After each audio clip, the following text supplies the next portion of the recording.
Let's go Mets. Let's go Mets. Let's go Mets.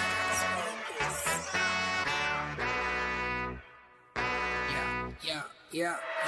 You gotta believe and invest with your heart. Orange and blue till Mets do us part. Spring training, oh yes, it's the start. City Field gritty till Mets do us part. Hit home runs and knock it out the park. Big Apple till Mets do us part. You gotta believe and invest with your heart. Listen to the show till Mets do us part. John from Brooklyn, Gibby reps NJ. We're the other team, I don't care what your friends say. Mets fans, we focus like a sensei. Listen to the podcast Monday, Wednesday. Made a couple bad plays, but we still won. Character, yup, we're gonna build some. Are you gonna check the pod? It's real fun. Just like Mookie, I will, son. So invest with your heart. Orange and blue till Mets do us part. Spring training, oh yes, it's the start. City Field gritty till Mets do us part. Hit home runs and knock it out the park. Big Apple till Mets do us part. You gotta believe and invest with your heart. Listen to the show. Available now on all streaming platforms. If you love the New York Mets, check out Till Mets Do Us Part. Enough rapping. Let's get to yapping.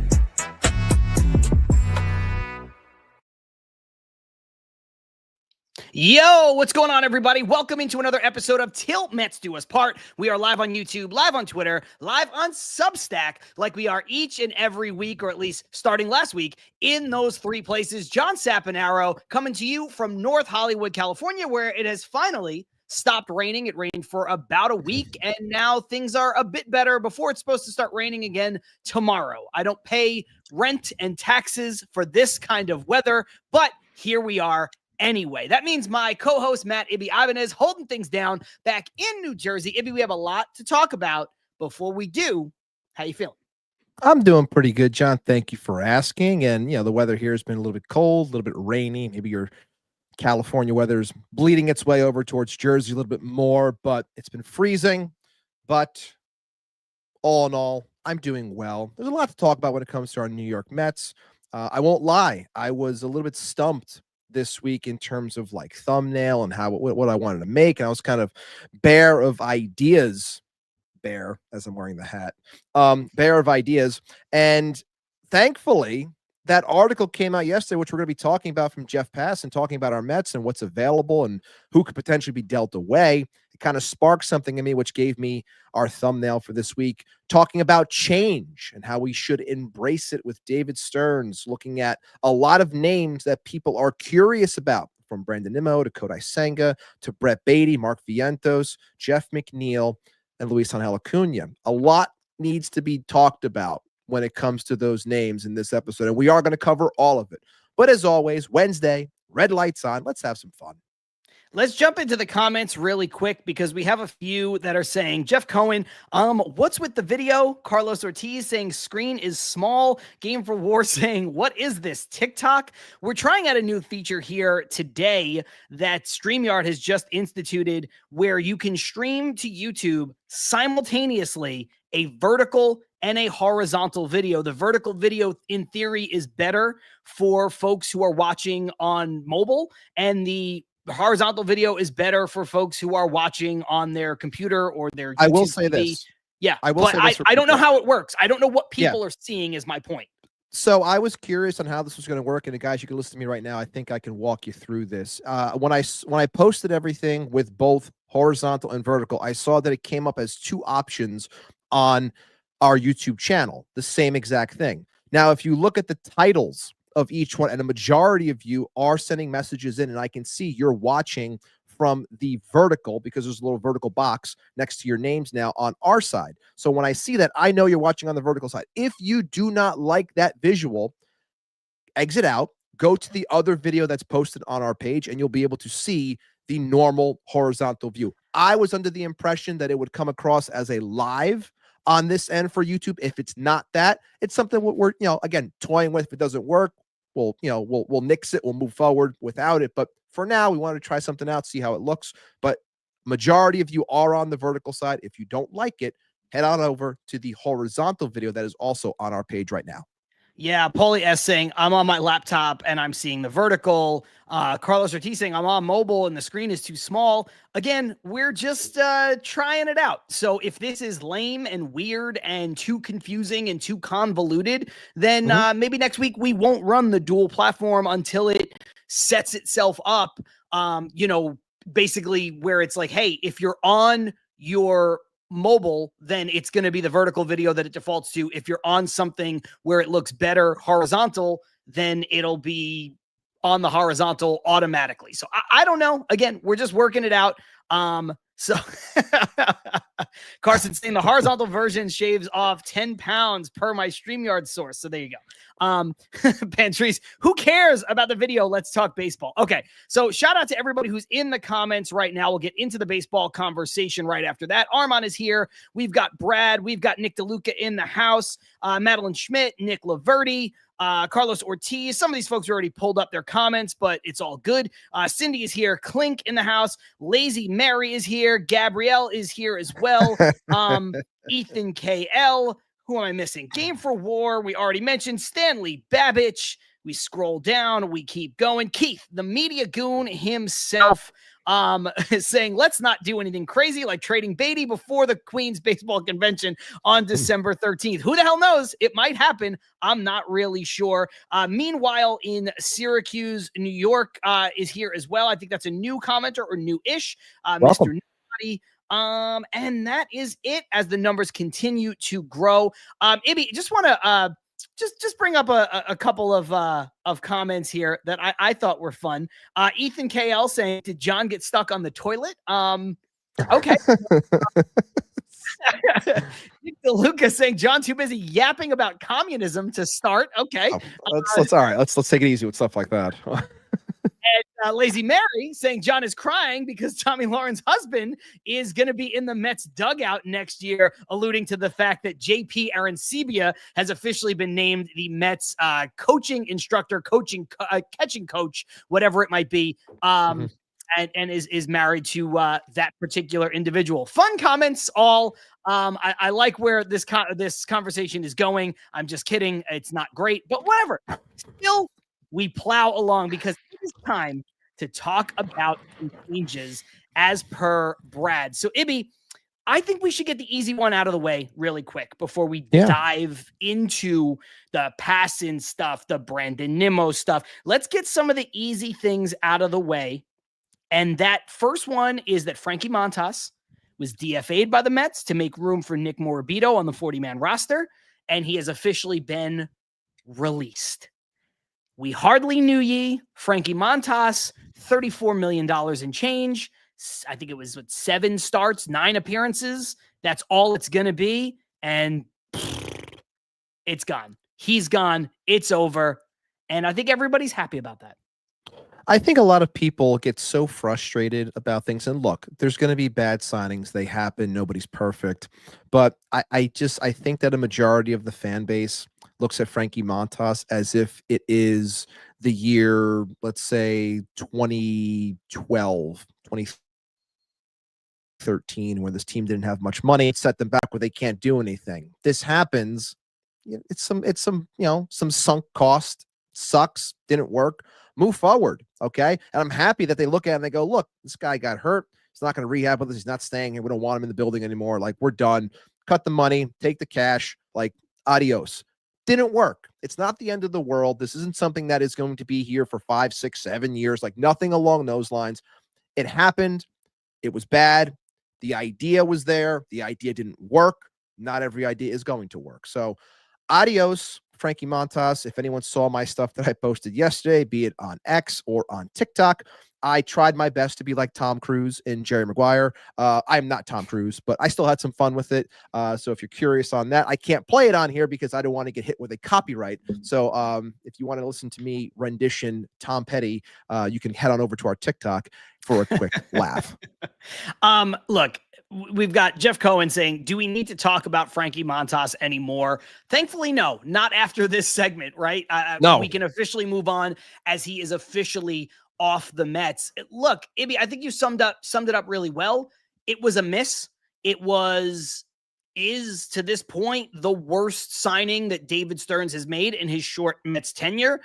I don't remember every single individual thing he did when he was the president of baseball ops and the GM of the Brewers, but I would venture to say that this might be the worst free agent signing that David Stearns has made in his career, period, while running a Major League Baseball team. I think it's that bad, especially when you look at bang for buck and, you know, what he got out of the salary that is going into it, which is almost nothing.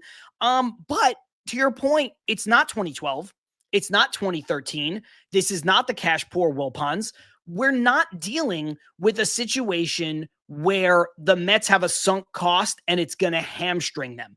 Is a sunk cost and quote unquote dead money, to borrow the football term, on your team ever a good thing? No, but when you have Steve Cohen, you have his money and you have his willingness to invest in the product, you're never going to let a sunk cost stop you from moving forward, from building a contender, from building a team that you hope can go to and win a World Series, so on and so forth. So I think that's the best part of this. It was ugly. We all dealt with it together. People didn't like it when it happened. It seemed like the Mets jumped the market to bring in Montas. You and I talked about it a lot. We understood the thought process, but it's not necessarily, it wasn't a great thought process. It was, hey, this worked with Severino. Maybe it'll work again. It didn't. And now we can all move on. Thankfully. Because it's awful. It was awful and it sucked, but Frankie Montas, he can't hurt you anymore. So now we can fulfill Jeff Cohen's wish and never, ever talk about him again.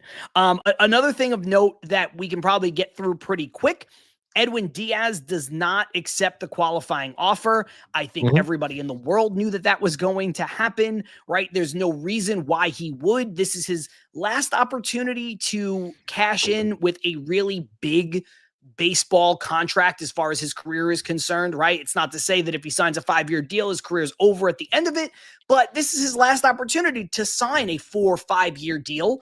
And so he was never going to take the qualifying offer, especially with a potential work stoppage looming. 4 guys have accepted the qualifying offer, which is more than ever since the qualifying offer has existed. So it's a little strange, but you know, here we are, no surprises. We have Dixon saying you've spent more time talking about Montas than he spent on the mound for the Mets. We're trying to move on, man. That's a good one.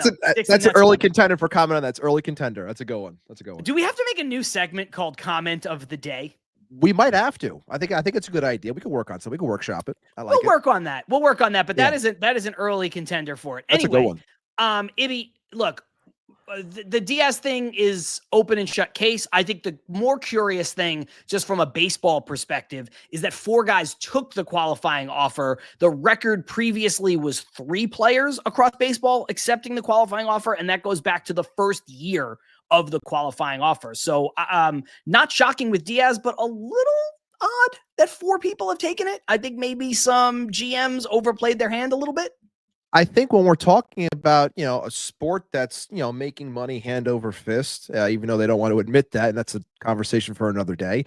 When your qualifying offer is going to constantly keep on rising from 16 million to 18 million to 20 million to 22 million. Look, some of these guys look at this and they go, hey, I can make $22 million this year, or I can risk it and try to get the years out of something. But odds are I'm probably going to get weighted out, especially with a potential work stoppage ahead next year. Maybe it's best if I just take this 22 million and, you know, let the chips fall where they may moving forward, but I'm going to get this 22. So I'm not shocked that a Trent Grisham takes 22 million. I'm not shocked that Gleyber Torres takes 22 million. When I see those players take that, I again, it's calculated risk by a general manager or a president of baseball ops, whatever, to put that money out there. But there's a good chance that players like that are kind of teetering on that edge to take money like that, they're going to do it. Shota Imanaga, like the whole thing going on with him with Chicago, Cubs deny the option for 3 years at $50-something million. He denies the player option at 15 because he goes, okay, they're probably going to slap the QO on me in hopes to get a pick.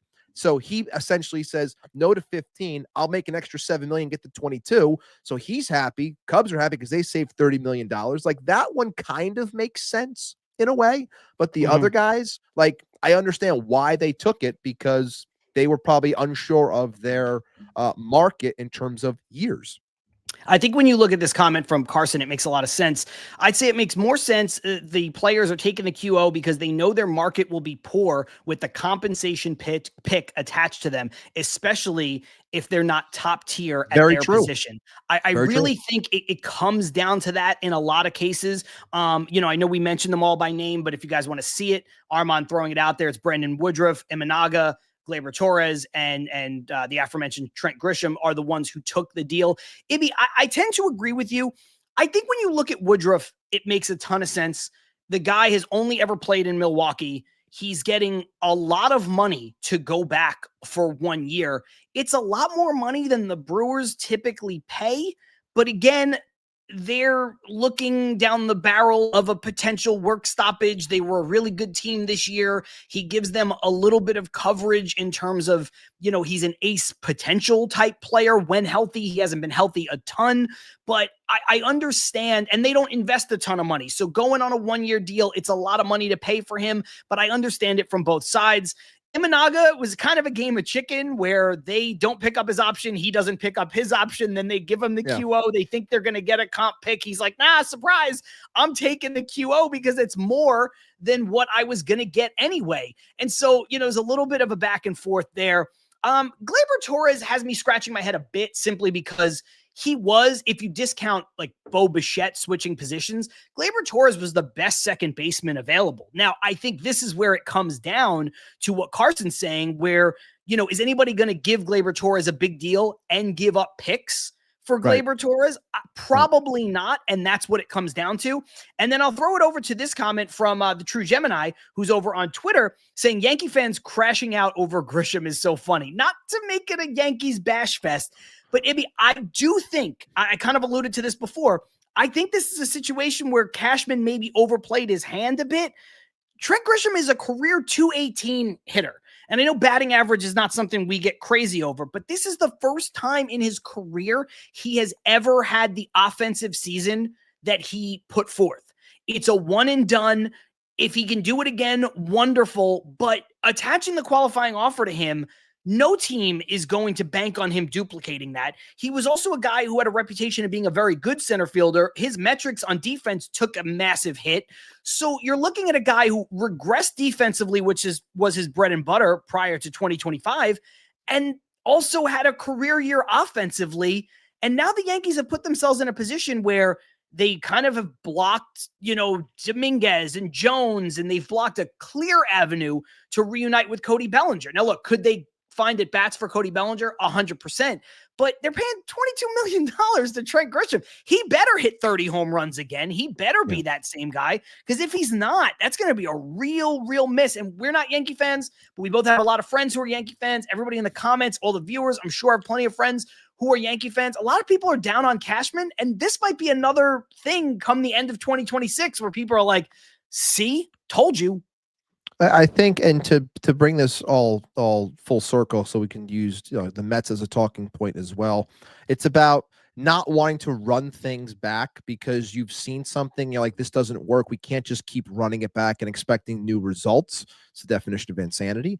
And when you do something like this, and there's the risk of him accepting that $22 million, which he does, now you have that locked in. You have a center fielder at least, and one could say, well, the market for center field's not that great, so you'll take him for another year. It's like, okay, but your goal is still to keep Cody Bellinger.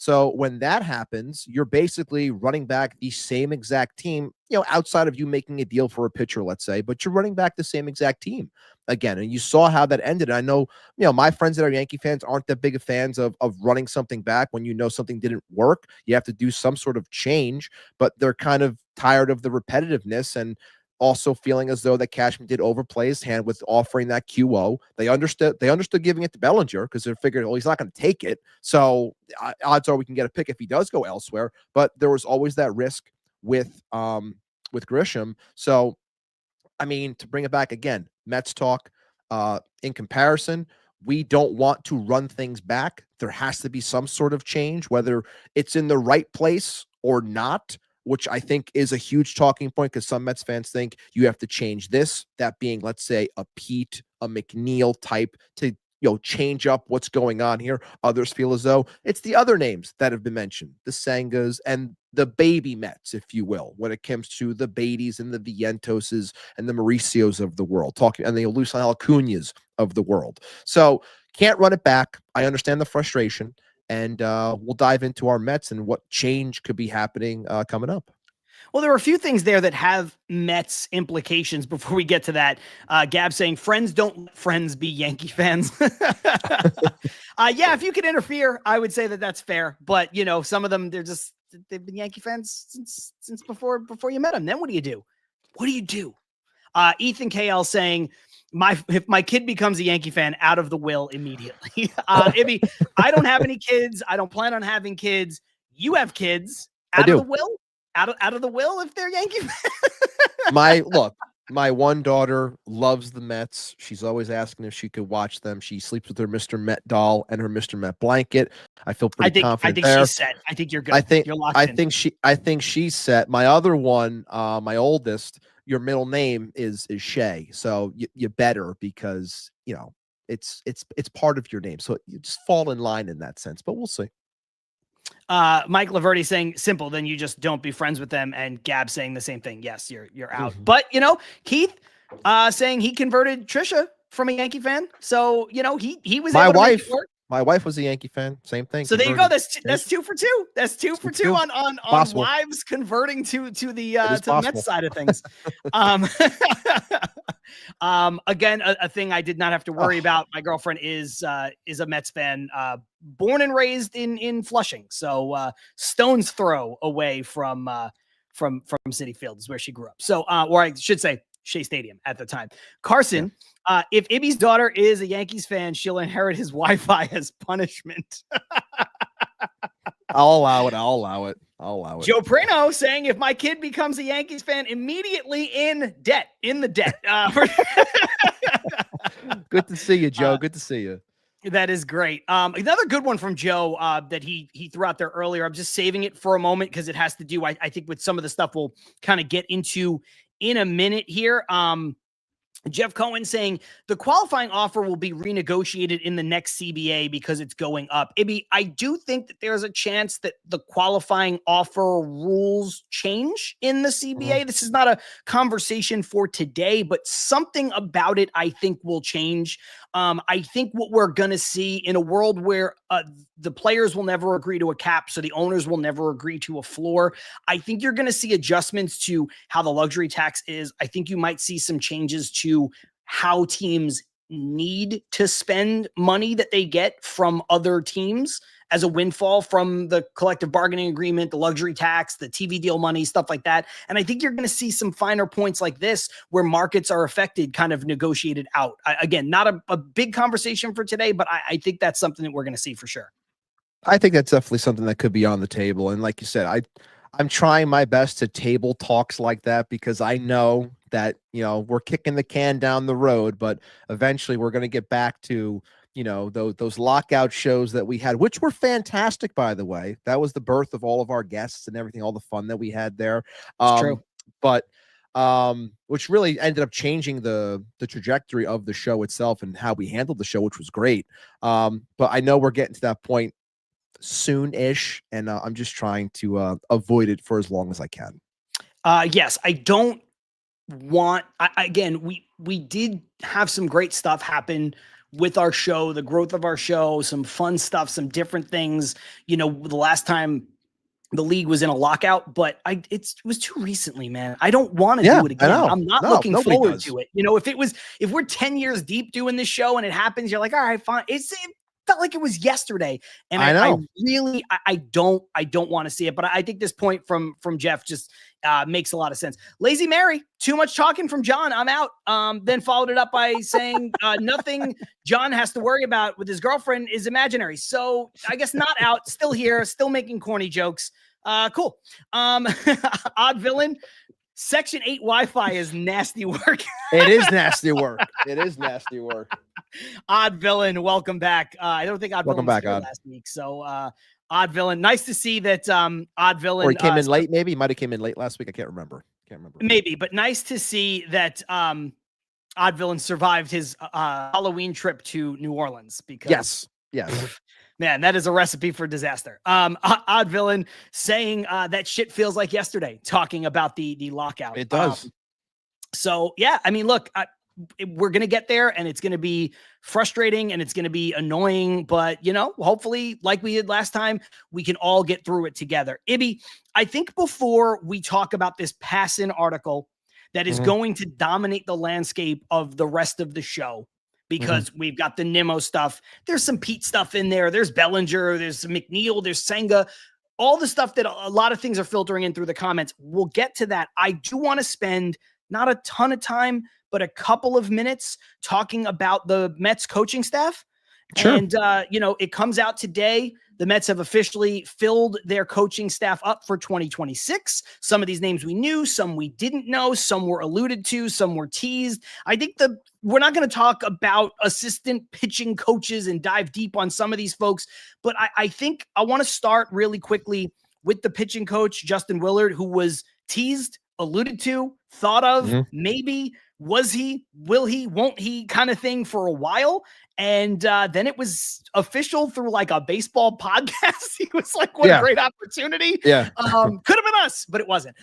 Where he was like, what a great opportunity to be the pitching coach for the Mets. But a lot of people are really high on Justin Willard. I wouldn't say I know a ton about the guy's track record beyond what has come out over the last couple weeks since people have been talking about him, but seems like a really good hire. People are pumped. People who know more about him than I do are pumped.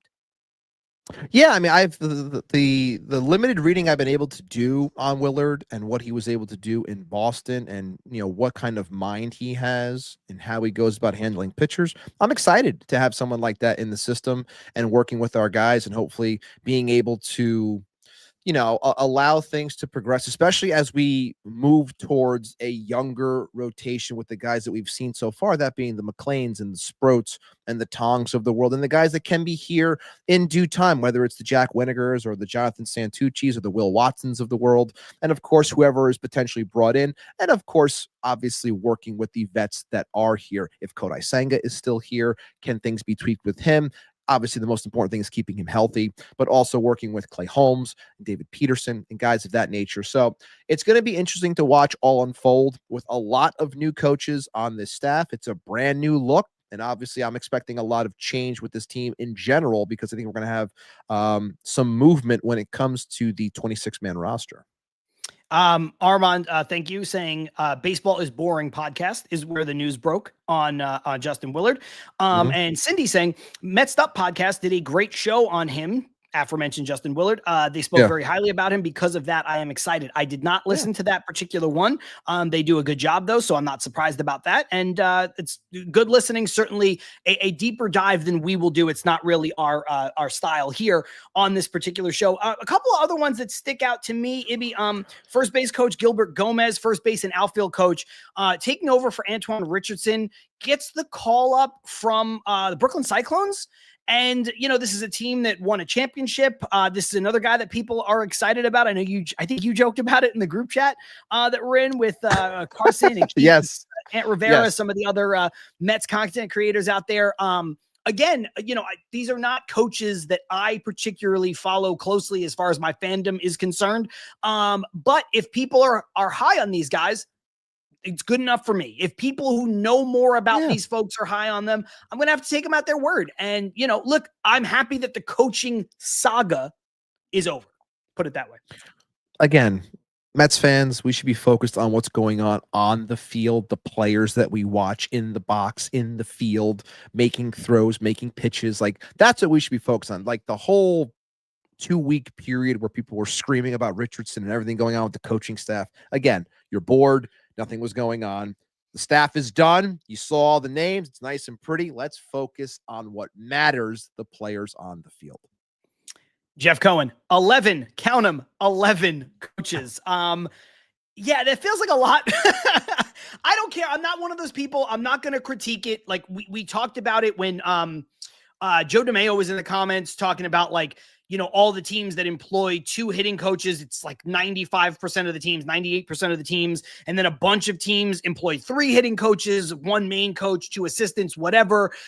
So I don't care, but it does feel like a lot. And I want to shout out Jeff Cohen for this, because I think Jeff will appreciate this. Ibby, this comment is incredibly grammatically correct with the use of numbers. I know it's really boring for some people, but like, you're supposed to spell out all the numbers till you get to 10, but that rule changes when you start a sentence. So shout out Jeff Cohen. I know Jeff, you're a teacher. So I just wanted to throw it out there. Yeah. Shout out for that one. That's a good one. That is good. How can we focus on the stuff on the field in October?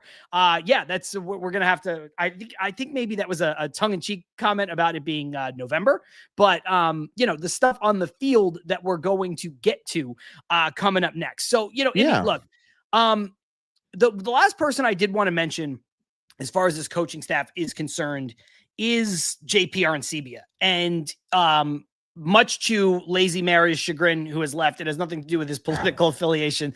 JP Arencibia is somebody who, again, like Justin Willard, was rumored and alluded to being a part of the Mets major league coaching staff future.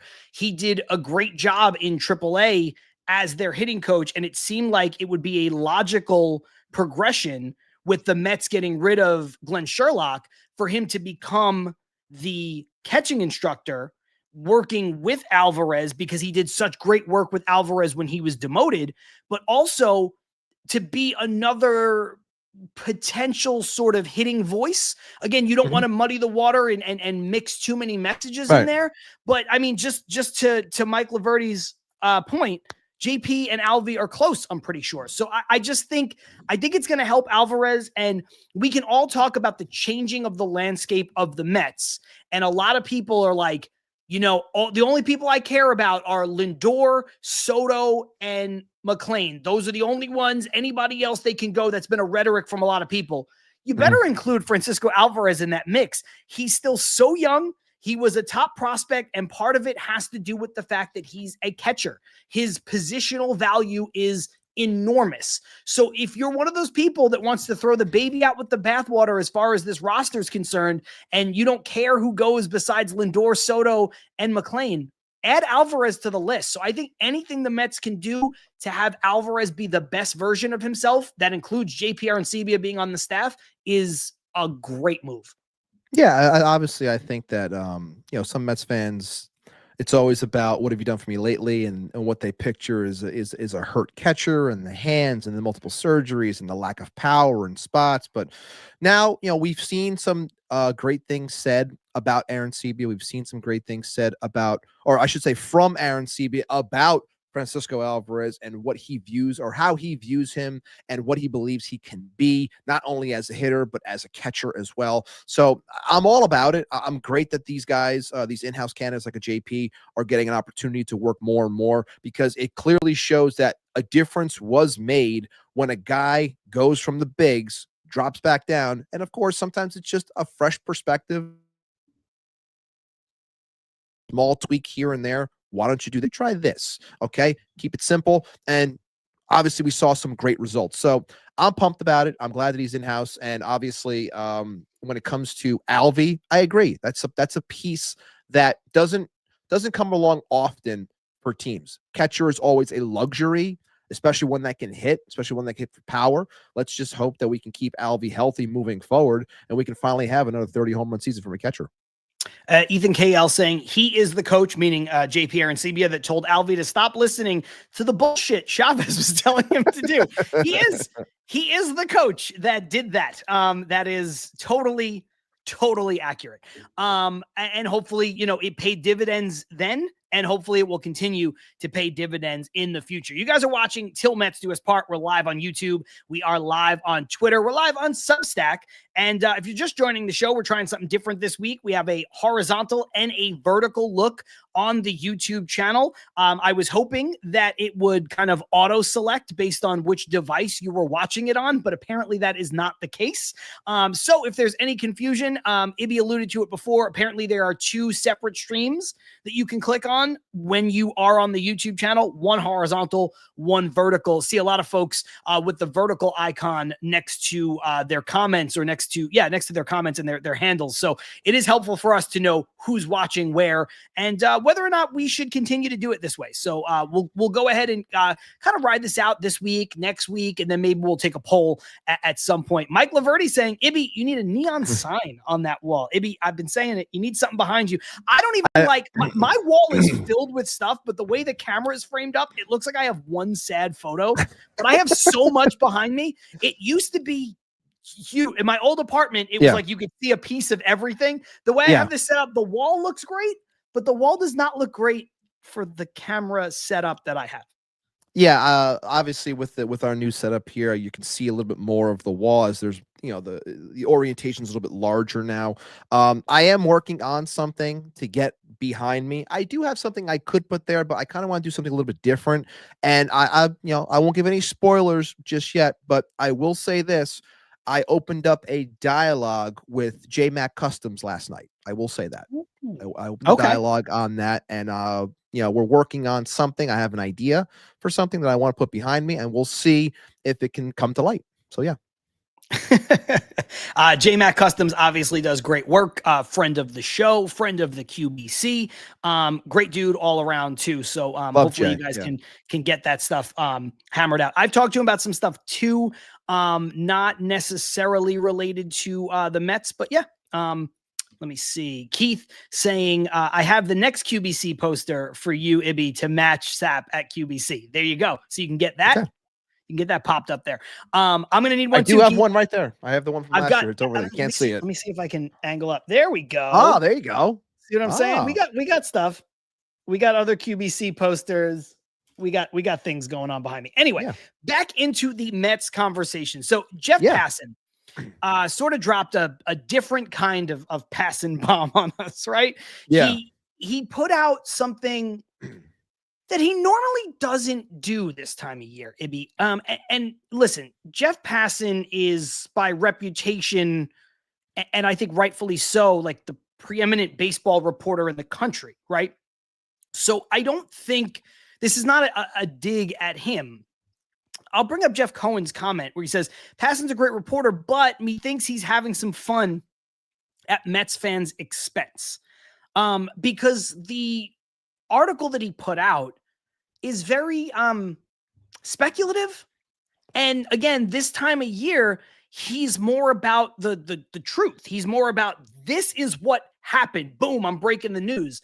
And so I disagree with Jeff in that I don't think he's having fun at Mets fans' expense. But you and I were talking about this right before we went live. And I basically said a lot of the things he said are sort of common sense. If you just look at Kyle Tucker, for example, and then I'll bounce it over to you. Yeah. The Mets don't really have room as it stands right now for Kyle Tucker. But the Mets have the most money. The Mets have an offensive need. So they're going to be, at this stage of the offseason, linked to anybody because Kyle Tucker's going to command the type of contract, I don't know, $300 million, $400 million. I don't care what it is, that only a few teams are going to be able to afford. And the Mets are one of them. And then that begets the next thing, which is like, well, if they like Kyle Tucker, how do they make room for him? Well, they trade Brandon Nimmo. So again, this is not to put down Jeff Passan's reporting. I think he's bright. I think he's smart. I don't think he's the type of guy that pokes fun at fan bases in that way. But I think a lot of it is just like, yeah, man, this is common sense. Brandon Nimmo has been a really great Met, but with 5 years and $100 million left on his contract, if you could get out of that, get younger and get a better player, you would. Any team would. So I think it's just like, yeah, a lot of that makes sense. They're probably not going to do most of it. So I don't know where your thought process fell on it, but that's where I'm at. Like, it's just like, if you haven't already, just make sure on the YouTube side, I did post a poll question because John just mentioned Brandon Nimmo. If possible, would you be okay with trading away Brandon Nimmo? 22 votes so far. Make sure you haven't voted. If you haven't voted already, make sure you do. 91% say yes, 9% say no. And look, I'm going to use that as a jumping off point, because the way things were worded are kind of what always bothers me. And again, when you're a writer, like, the way you word things is going to, put across an entire message. And I see that a lot of Mets fans see what was written, because we take the things from Jeff as gospel, because, like John's point, he's the number one guy. We always say, turn on your notifications, wait for the Passan bomb, wait for Passan, trust Passan. If you want to wait for just pure Met stuff, trust Will Salmon. Like, those are the guys that we say that you should go to, because those are the best in our opinion. But when I see what was written, and it says things like, Kodai Senga is being shopped, odds are he's probably going to get dealt. I can understand that one. I can, because it's frustrating, and the health and things like that. I can get that one to an extent, especially if you want to get some new fresh blood, or try to use said money, or potentially just changing the top of your rotation, as we've said that this team needs to do. But when we say things like Brandon Nimmo can be had in trade talks, okay, like, sure. Like, it's the same thing I said last week with Will, where it's like, Mets are taking calls on Jeff McNeil.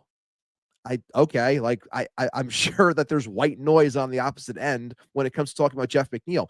You say all the names that were mentioned in that article. They're on the cover of this week's thumbnail. Senga, Nimmo, McNeil, who else? Angel Acuna, Vientos, Baty. The only one there that you're talking about from a sell high perspective is Brett Baty.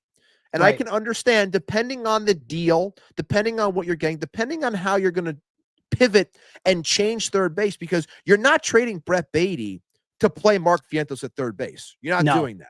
So no, you're trading Baty and signing Bregman, or trading Baty and signing Bichette. That's what you're doing. That's what you're doing. And again, I question something like that only because of the money that's being spent. That's a lot more money. Someone put in the comments before, Brett Baty's making $750,000. I know money doesn't matter, but at the same time, you still got to be smart in how you're allocating big contracts. And remember, you're going to give out a big contract for years too. Is this the type of piece that you want to surround Juan Soto with moving forward? So when I see these things said from Jeff, I respect the hell out of him. I do. But when you tell me Brandon Nimmo can be had, sure. But again, that contract doesn't matter if he can be had. It's got to be if this player is willing to waive his complete his no trade clause to go somewhere. Otherwise, it's just lip service. Like, what are we doing here? Like, you can't tell me that Brandon Nimmo, even based off of his numbers, will be great for. And I know a lot of people are running with trade ideas, do this, this, and this, cancel money here, this, and this. It still comes back to the player. Does Brandon Nimmo want to go to Minnesota? No, he probably doesn't. Is Brandon Nimmo going to be shipped off to Colorado, which everyone thinks he is, because he's a Colorado kid, like out that way? It's like, no, that's not going to happen, because he wants to be a part of something where he can win. He wants to be a New York Met. I would bet money that he wants to pride himself on being a lifelong Met, and he can say no to anything, and he's earned that right because he signed that contract, and that's basically what the Mets have to deal with. Can something happen where a deal is struck? Sure. I will never say never on anything, but I'm not going into this offseason thinking that Brandon Nimmo is going to be dealt away. And I'm shocked a lot by the results of the poll so far. 91% saying yes, that they would get rid of him. It's easy to say that, again, when you're giving away, and Mets fans do this a lot, you're giving away a 33-year-old outfielder that's lumbering as a left fielder now, no longer a center fielder, making $105 million over the next 5 years. You're going to eat half that contract. You're paying $50 million essentially to send him elsewhere. Maybe a little, maybe a little less. Maybe a little bit less. Maybe a little bit less. I think they're not going to attach prospects to him. I'll tell you that much. No, they won't do that. They will not do that. That's insane. No. I think, and I think it was Ryan Finkelstein that said this on Locked On Mets. The money that Nimmo makes in AAV is very fair.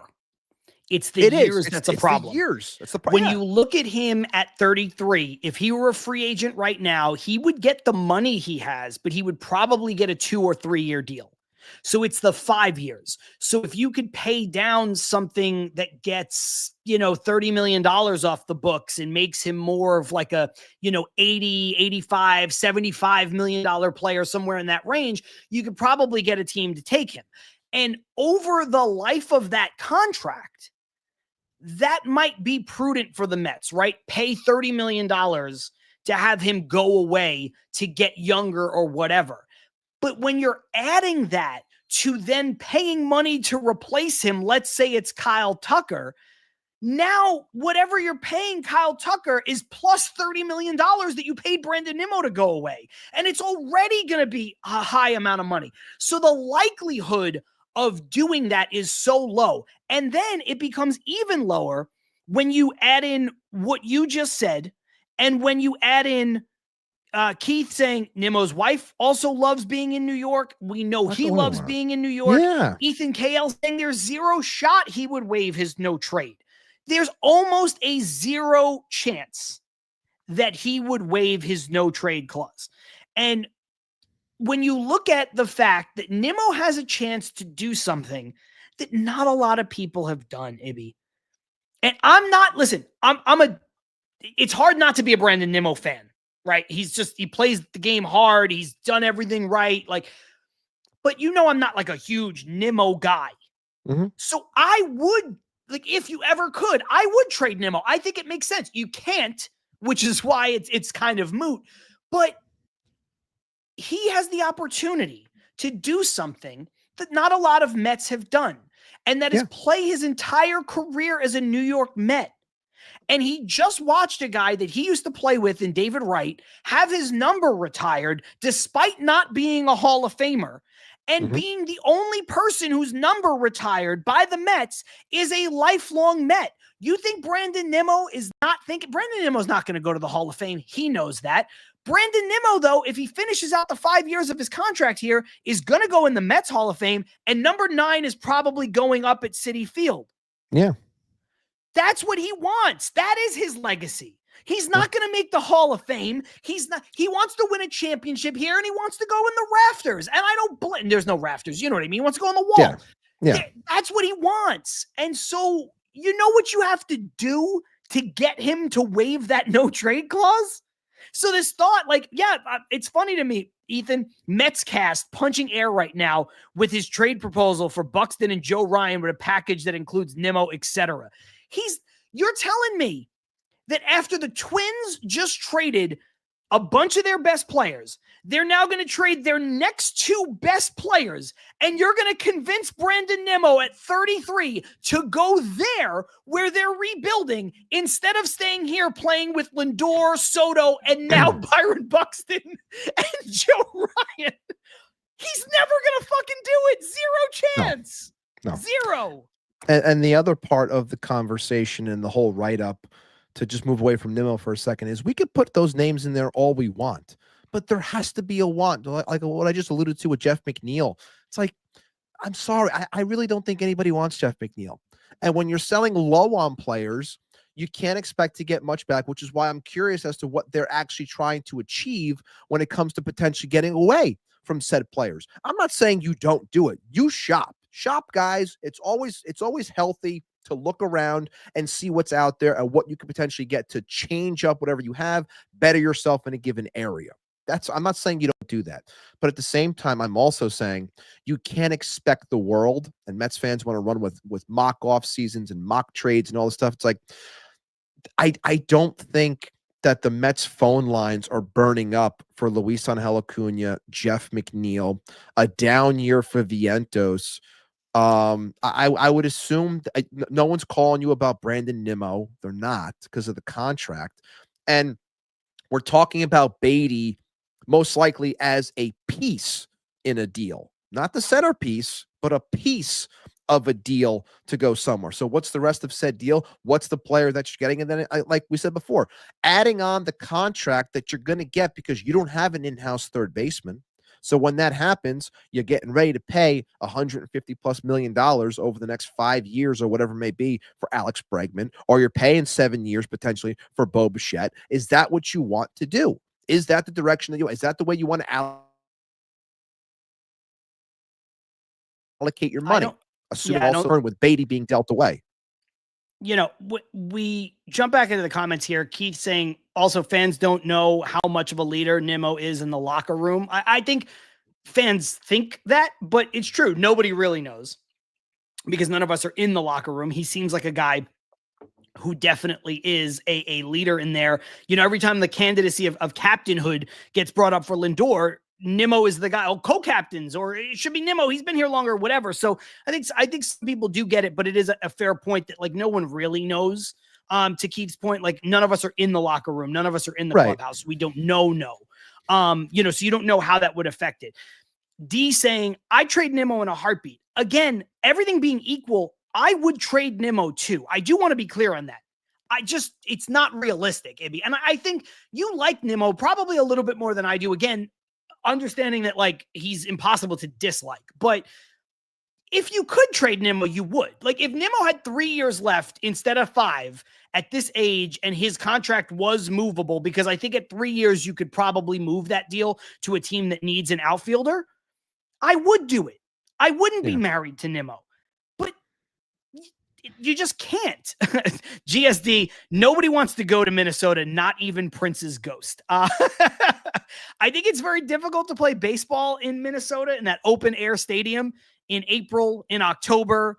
You know, I know they haven't exactly been perennial October team like they were, a few years ago, but it's hard, man. It is hard to play out there when the weather is not great. So I don't know. I don't know if I'd want to live in Minnesota. Pretty place, cold place. Dixon asking the hard-hitting questions. Can we trade Nimmo for some shirt buttons for John? Apparently that's a thing. It's like as if I'm naked. I don't understand, guys. It's like the shirt it's 3 buttons down, guys. It's good. It's fine. We're all going to be fine. When we let me see. Are we having issues, Ibby? You said apologies to Oh no, he was just saying that he was upset about the live ad reads that are flowing during our live, which is something that's new.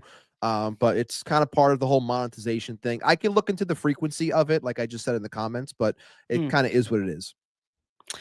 D saying, I feel like they won't trade Baty, just a hunch. D, we did have Will Salmon on the show last week, and he was speculating again, not insider information, nothing he's reporting, but we asked him a bunch of rapid fire questions at the end of people who are on the Mets or pending free agents, as is Alonso and Diaz, and just like his gut instinct right now up to that moment of who he thought, would they be on the team in 2026? Yes or no.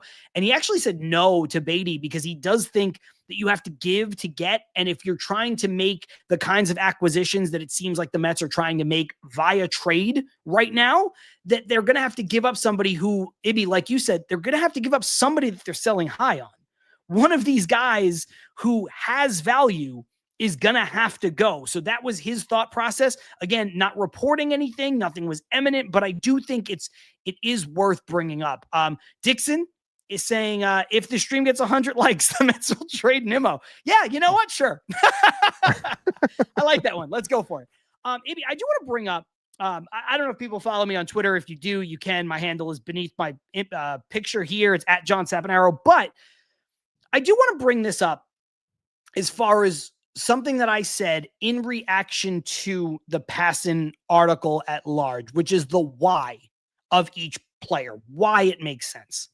For Senga, the Mets have a lot of expensive starting pitching that they are locked into with regards to spots. Now, you can never have enough, and I think Senga is this terrific wild card, and he is being paid under market value for somebody who has his upside. But we already talked about it. We talked about it with Will Salmon last week. If the Mets are going to acquire 2 starting pitchers, they probably need to move one. And the most likely are Senga and to a lesser extent, Peterson. So again, I think when you look at him, that's the logic train you need to follow. Agree or disagree? I would agree with that. I mean, could you just, I was cutting in and out a little bit, but you were basically saying it was between Peterson, Senga, working from there, obviously needing to trade, give to get. I was cutting in and out. Basically that the Mets have a lot of starting pitchers locked into spots also. Okay. So yeah. Senga's one of those guys. And Will said, if they're going to get 2 pitchers, they need to trade one. So it is a bit of give to get. It's also understanding that if you want to remake the rotation, you probably need to trade somebody. I think that when it comes to, I agree with the statement, obviously. you have to give something up if you want to create some more space while still having, the depth that you want when it comes to the kids and everything. So yeah, Senga and Peterson are the ones that jump to the top of the list.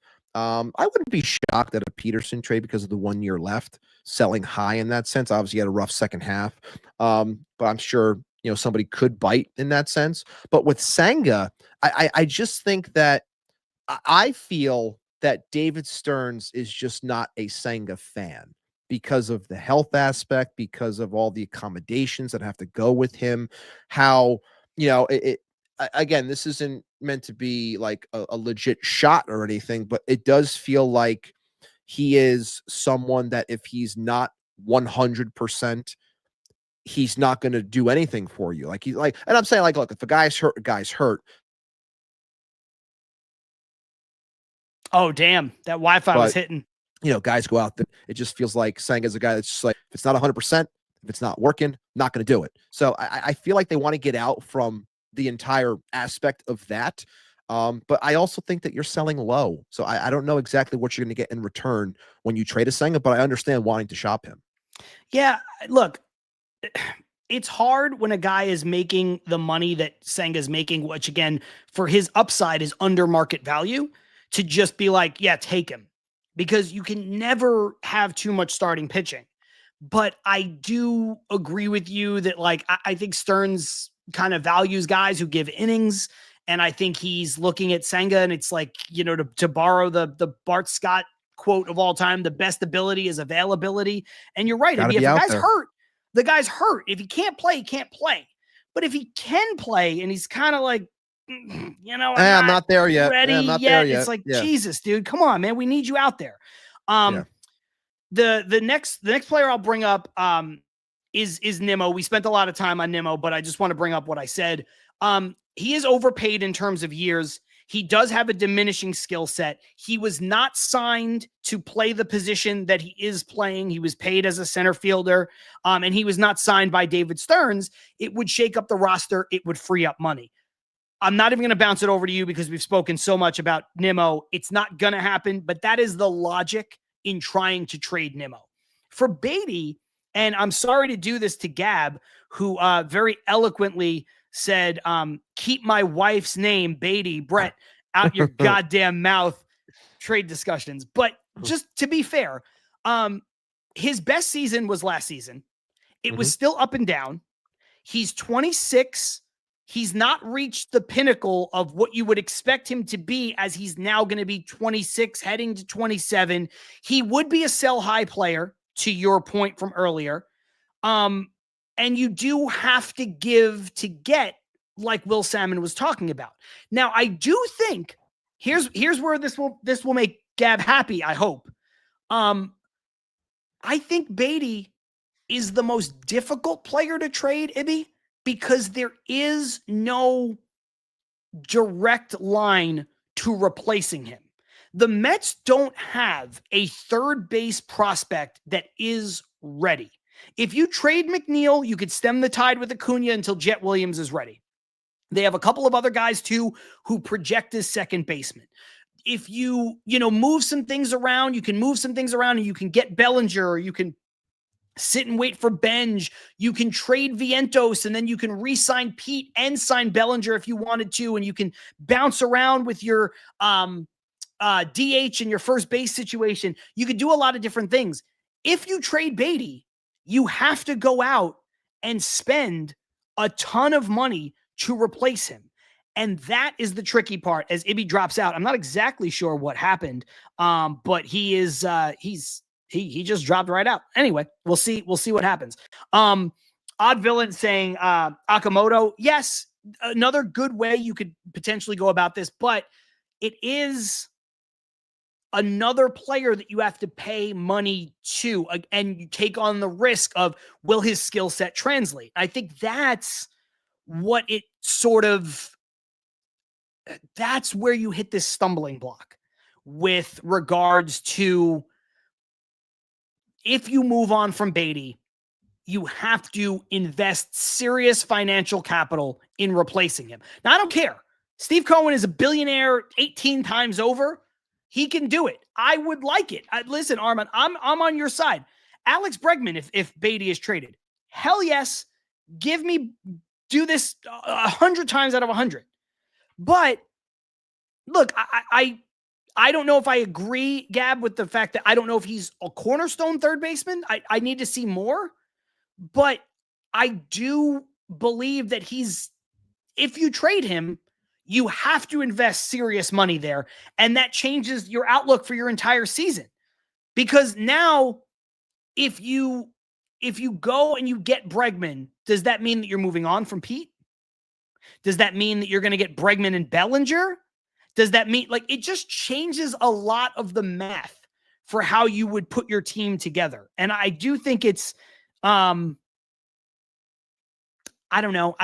I think it's hard to do, but again, I'm not going to let that be the reason, to Will Salmon's point from last week. I'm not going to let that be the reason why I don't make a deal. If you have to put Baty in a deal for Sandy Alcantara, I'm going to do it. I want the ace. Give me the guy with the ace upside with the controllable deal. I would 100% do that. Yes, Armand, Steve Cohen did just sell a 24 karat gold toilet for $12 million at auction. That is, that's just wild, man. That is absolutely, absolutely insane. But it is true.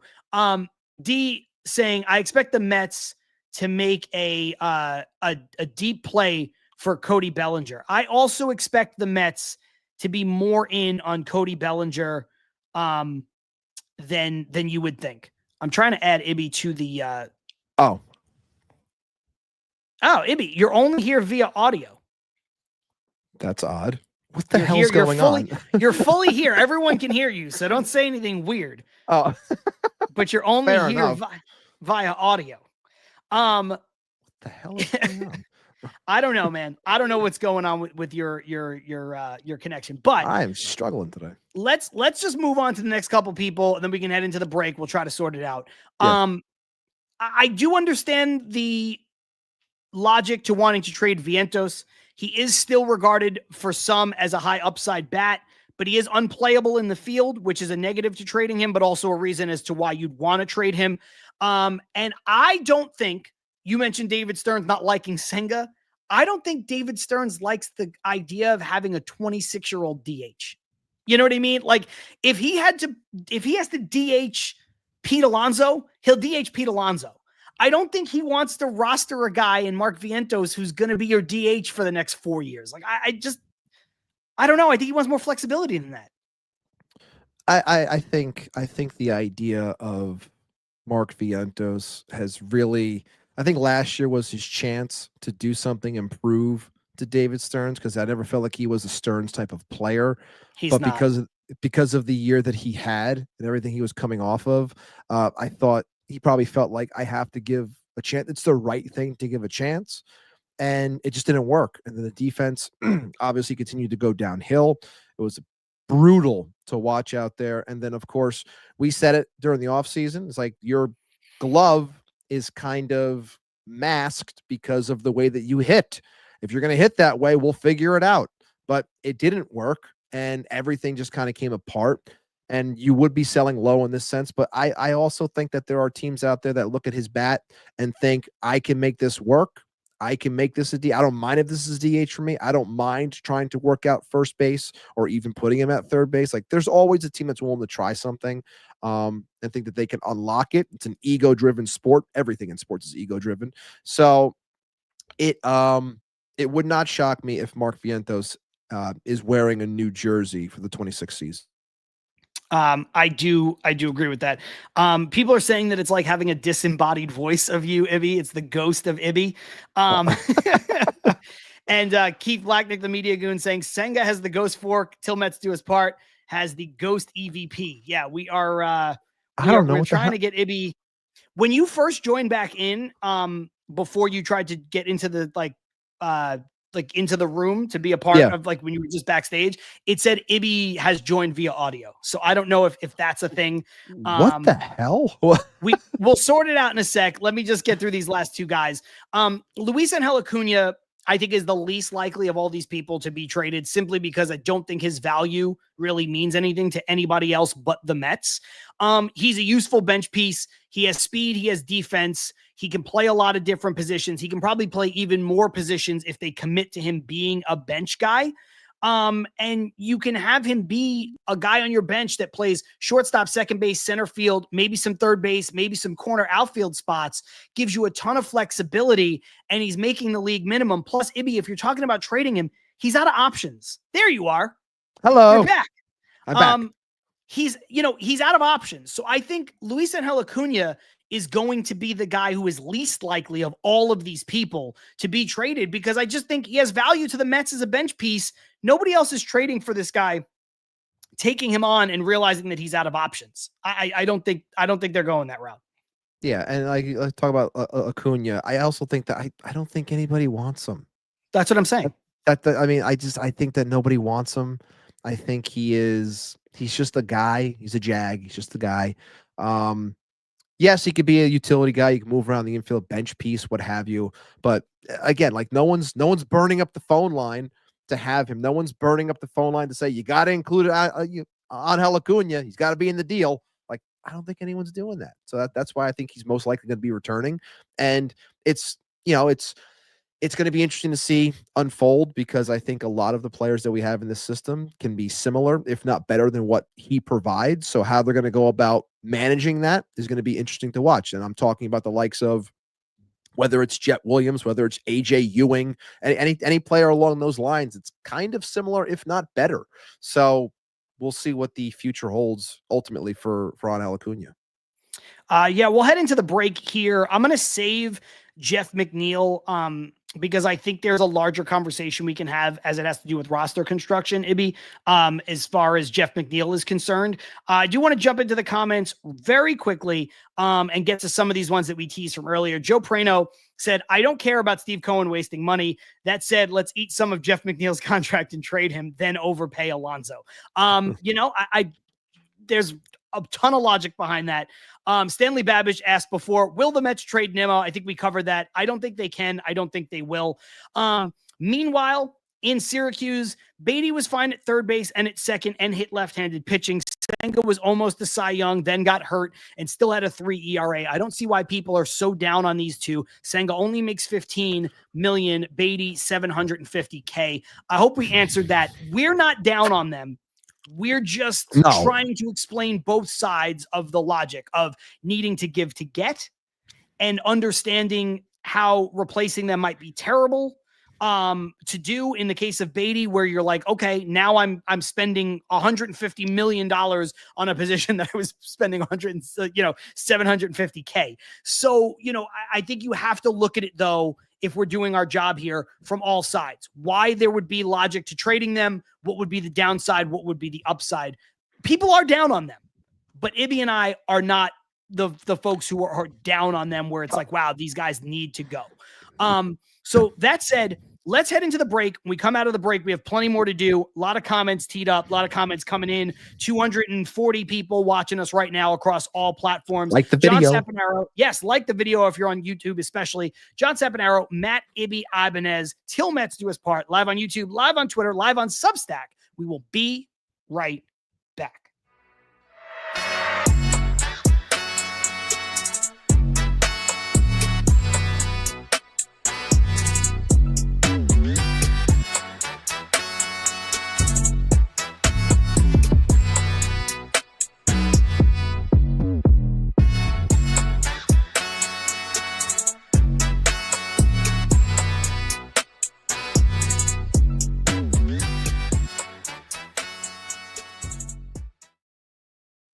Yo, just like that, we are back with Til Mets Do Us Part, live on YouTube, live on Twitter, live on Substack, like we are each and every week. Said it a bunch already. I'm going to continue to say it probably for the next few weeks as people get used to it. For the first time ever, though, we have a split broadcast on YouTube, one that is formatted for mobile, which is vertical, one that is formatted for everything else, your laptop, your desktop computer, YouTube TV, whatever it might be, and that is horizontal. We found out once we went live, there are 2 streams on the YouTube channel. You've got to click on the right one. So if you want to watch it vertical, click on the vertical one. If you want to watch it horizontal, click on the horizontal one. At the top of the show, we were alerted that it doesn't auto select, and it should. And maybe StreamYard will figure that out. But I do think the early returns have been fairly positive with regards to, you know, whether or not people like this. So we'll keep doing it for now. We'll take a poll, you know, in a couple of weeks, we'll get things sorted. But Ibby, before we get back into the conversation, it has been a jam-packed show.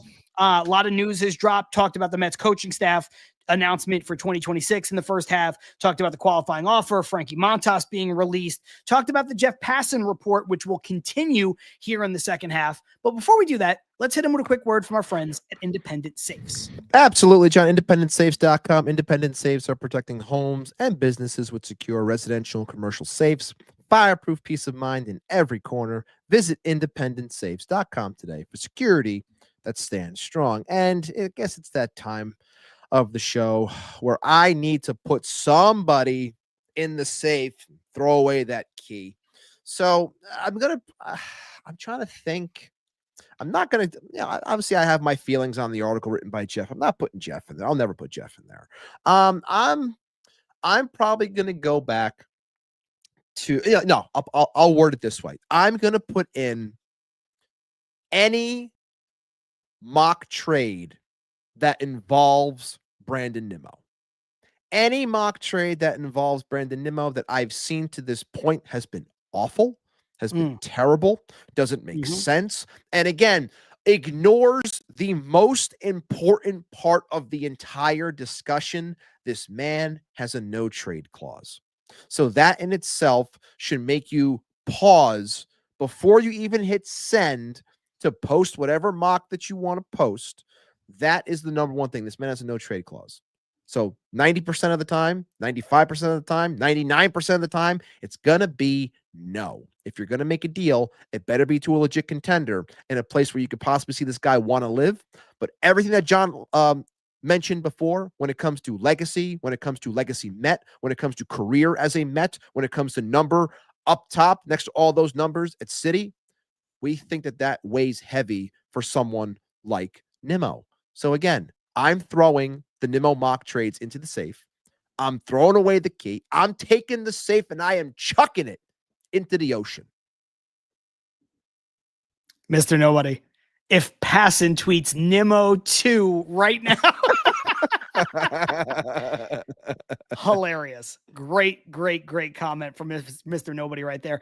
Other people, Aunt Rivera, Subway to Shea checking in saying Brandon Nimmo for Scooble. Am I in the safe yet? Aunt, you're in the safe. That'll get you thrown in the safe though. That'll get you thrown in the safe. Odd Villain taking the other approach, Brandon Nimmo for a chopped cheese straight up. And I'll add a Grabba and a Lucy.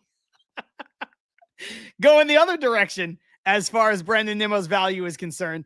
Game for War. I 2 times said throw Substack in the safe. What's Substack do to you? Listen, I don't have any. We're on Substack because it makes sense to be on Substack. They don't pay us any money, so I have no allegiance to them. But I'm curious to know why you would want to do that. So let us know. Carlos Ortiz saying put the kiddos that become Yankee fans in the safe. Fair enough. Kids in safes. I'm just going to say that I don't advocate that. Neither I nor Ibby, and the comments and questions do not reflect the opinions of the hosts or Til Mets Do Us part. This is a good one from Keith Blacknick, the Media Goon. I want to put Baty in the safe just for safety reasons until December 13th. Of course, fair enough. Queens Baseball Convention, December 13th. Keith had said earlier, you could trade Baty if you want December 15th. Just to be safe. He wants an extra day. I mean, what last year we had, a bunch of conversations about Juan Soto, and Juan Soto became a Met He did become a Met the next day. So there, or the day prior to the QBC, whether it was Jacob deGrom being dealt, walking away, or I should say signing with Texas the day prior, and Juan Soto signing with the Mets the day after. So we'll see what this year brings for the QBC. My boy, Mike Laverty, I appreciate you saying Lazy Mary to the safe, that dildo. Look, I I just want to we'll get right back into the conversation here in a second. I like to have fun with the commenters. I will dish it out. I'll take it. I bring up comments that are negative to me all the time. And I bring that up because Mike Laverty likes to talk smack. He likes to come at me. It's fun. It's a fun back and forth. Do you think that there's a point when it's like you're in here just trolling like Lazy Mary was, and even Mike called him out for it, and it's like, dude, stop. Just don't. Come on. Stop that. Stop that. So shout out. I like it. Gab saying Baty in the safe for safe. Protect him. Baty. Protect him. Protect him at all costs. Him at all costs, apparently. Aunt Rivera saying shout out to D and all in the chat. Hit the like and subscribe for my bros on TMDUP. Thank you, Aunt. Appreciate that. While you're at it, go and subscribe to Subway to Shea. If you don't already, you should. I know there's a lot of overlap between people who listen to both of our shows, and that's the way we like it. Ibby, I'm going to bring up something that might be controversial. Controversy? No way. Controversy. Hey, sex sells, baby. That's why I got the buttons out. Okay, listen. Yeah, to quote to quote Rick and Morty, sex sells what? Keith saying chopped cheese is overrated. I think he's trying to square up with Odd right now. Here's the thing. I agree. Oh boy. I think chopped cheese is overrated. Now I don't know. Like, you're a Jersey guy. I know this is more of like a Taylor ham. It's like a pork situation. Yeah. So I don't know if you have an opinion on chopped cheese. I really don't. Chopped cheese is okay. I'm not gonna I won't throw you in the mix then. That's fine. Yeah. Keith and see, this is my take. This is my take, Mike Laverty. This is why we're sharing a brain. Bacon, egg, and cheese is better than chopped cheese. I want a bacon, egg, and cheese all the time. Yeah. 100%. That's where my brain goes. It's the one thing John wants when he actually comes to the better coast for the QBC. He wants to get a sandwich, like an actual sandwich, and not eat the nonsense that he's eating over there in California. It's understandable. He wants a good bagel. He wants some good food. I understand. I get it. Okay, no, hold on. We talked about this on the show before, right? There is good pizza here in Los Angeles. It is legitimate East Coast. No, there is. The thing about pizza in New York is that it's so widely available. You can get a good slice, a great slice in so many places. Here, you have to pick and choose. You have to find your spots. If you live across town from one, it's a pain in the ass. Fine. But you can get pizza. You can even get good bagels now. You couldn't for a while. Last 3 or 4 years, you can get a lot of good bagels. There is no replicating a bacon, egg, and cheese. And I will say, there's no replicating a chopped cheese. Places have tried. It's not as good, but I don't crave a chopped cheese. When I come home, I'm not like, yo, I need it. I want a bacon, egg, and cheese. Hands down. Odd Villain saying pizza in LA is horrendous. Damn. One thing I will say, Odd, when you come out here next time, I got some spots that are good. That's true. One thing I will say, I finally experienced pizza outside of the tri-state. When I was on vacation. Here's the thing. Like, I was on vacation when I wasn't here 2 episodes ago, with family. We were out in Smoky Mountains. So I was in Tennessee, took the drive. Oh God. And it was it was a great time. They got pizza our first night because we're getting in. I have it, and I'm telling you right now, it was the worst piece of pizza that I've ever had, and that was my first time experiencing something outside of, like I said, of the tri-state. So all I know is great pizza, and I had that slice, and I was like, "This is freaking terrible, bro, terrible." No, I'm sorry, dude. I'm sorry. Yo, you hurt my fucking soul, because everybody here that's Gab, I fucking love you, man. God damn it. Saying there is good pizza in LA is as true as calling L a Democrat. Okay. Let's funny. That's not coming here now. It's just a funny comparison. That's all I'm saying. It's a funny comparison. Listen, I do agree, Mets, XVX, Beast Coast. I get it. I live in LA by choice, but I'm a born and raised New Yorker. I lived in Brooklyn for like 34 years. So, I get it. I'm just saying, there is good pizza now in LA. That's all I'm going to say.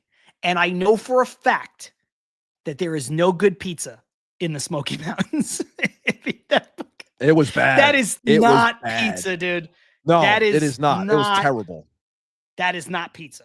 That is horrible. Like you can, and here's my hot take as somebody who grew up in New York eating pizza my whole life. Till pizza do us part. Continue. This is what we're doing. We're doing pizza now. It's 2 hours of pizza talk. 2 additional hours. No.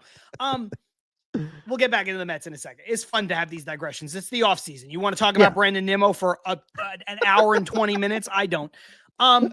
Look, there is some pizza. Like I've had good pizza in big cities because you get people who move from places that do pizza and make it here. So like there is, they're not paying me any money, but I'll shout them out. Pizza Wagon of Brooklyn is in LA. It is owned by the same person who owned Pizza Wagon in Bay Ridge. It's the same recipe. It's the same ingredients. He filters the water the way that New York water is filtered. It's the same. It's delicious. It's wonderful. So like there is a way to get good pizza. My buddy Chris, who's an East Coaster, he's not a New York guy. He's a New Haven guy. He has a New Haven pizza place here in LA. So it's the thin crust Connecticut style pizza. It's off the charts. It's delicious. You can get it. I had great pizza in Abu Dhabi, but the dude moved from Tuscany, Italy to Abu Dhabi. You can't get good pizza in a place called the Smoky Mountains. Impossible. Impossible. Fantastic views. It was wonderful. I think it was odd in the comments saying that it sounds like Chuck E. Cheese pizza. And to be honest, I actually think that the Chuck E. Cheese pizza that I've had in my lifetime was 10 times better than the pizza that I had in Tennessee up in the Smoky Mountains. It had to be. It had to be. You know, Keith saying Smoky Mountain pizza, you might as well have DiGiorno. I agree. You should. I agree. I should have. Man. I should have. Yeah. Odd villain. Redneck pizza is crazy. Open up a fucking restaurant called Redneck Pizza. That shit is hilarious. All of this started because I agreed with Keith and said that chopped cheese was overrated. I crave a bacon, egg, and cheese when I come back. That's what it is. Anyway, back into the did I put somebody in the safe? I don't even remember. I don't think you did. Wait, let me do this to close up the segment. I don't know. Technically, that was all part of throw away the key by Independent Safes. I don't think that Independent Safe co-signed on all this pizza conversation. But anyway, look, there's a lot of different places we can go as we continue the conversation here with the Mets, with the Passan article. I think the next place I kind of want to bridge this gap, Ibby, is Josh says Grisham trolled the Yankees so hard. Jeff Cohen saying Bellinger makes a lot of sense. I said this before. I think the Mets, or the Yankees rather, despite Grisham opting in to the qualifying offer, accepting the qualifying offer, I think if they really want Bellinger, they can find.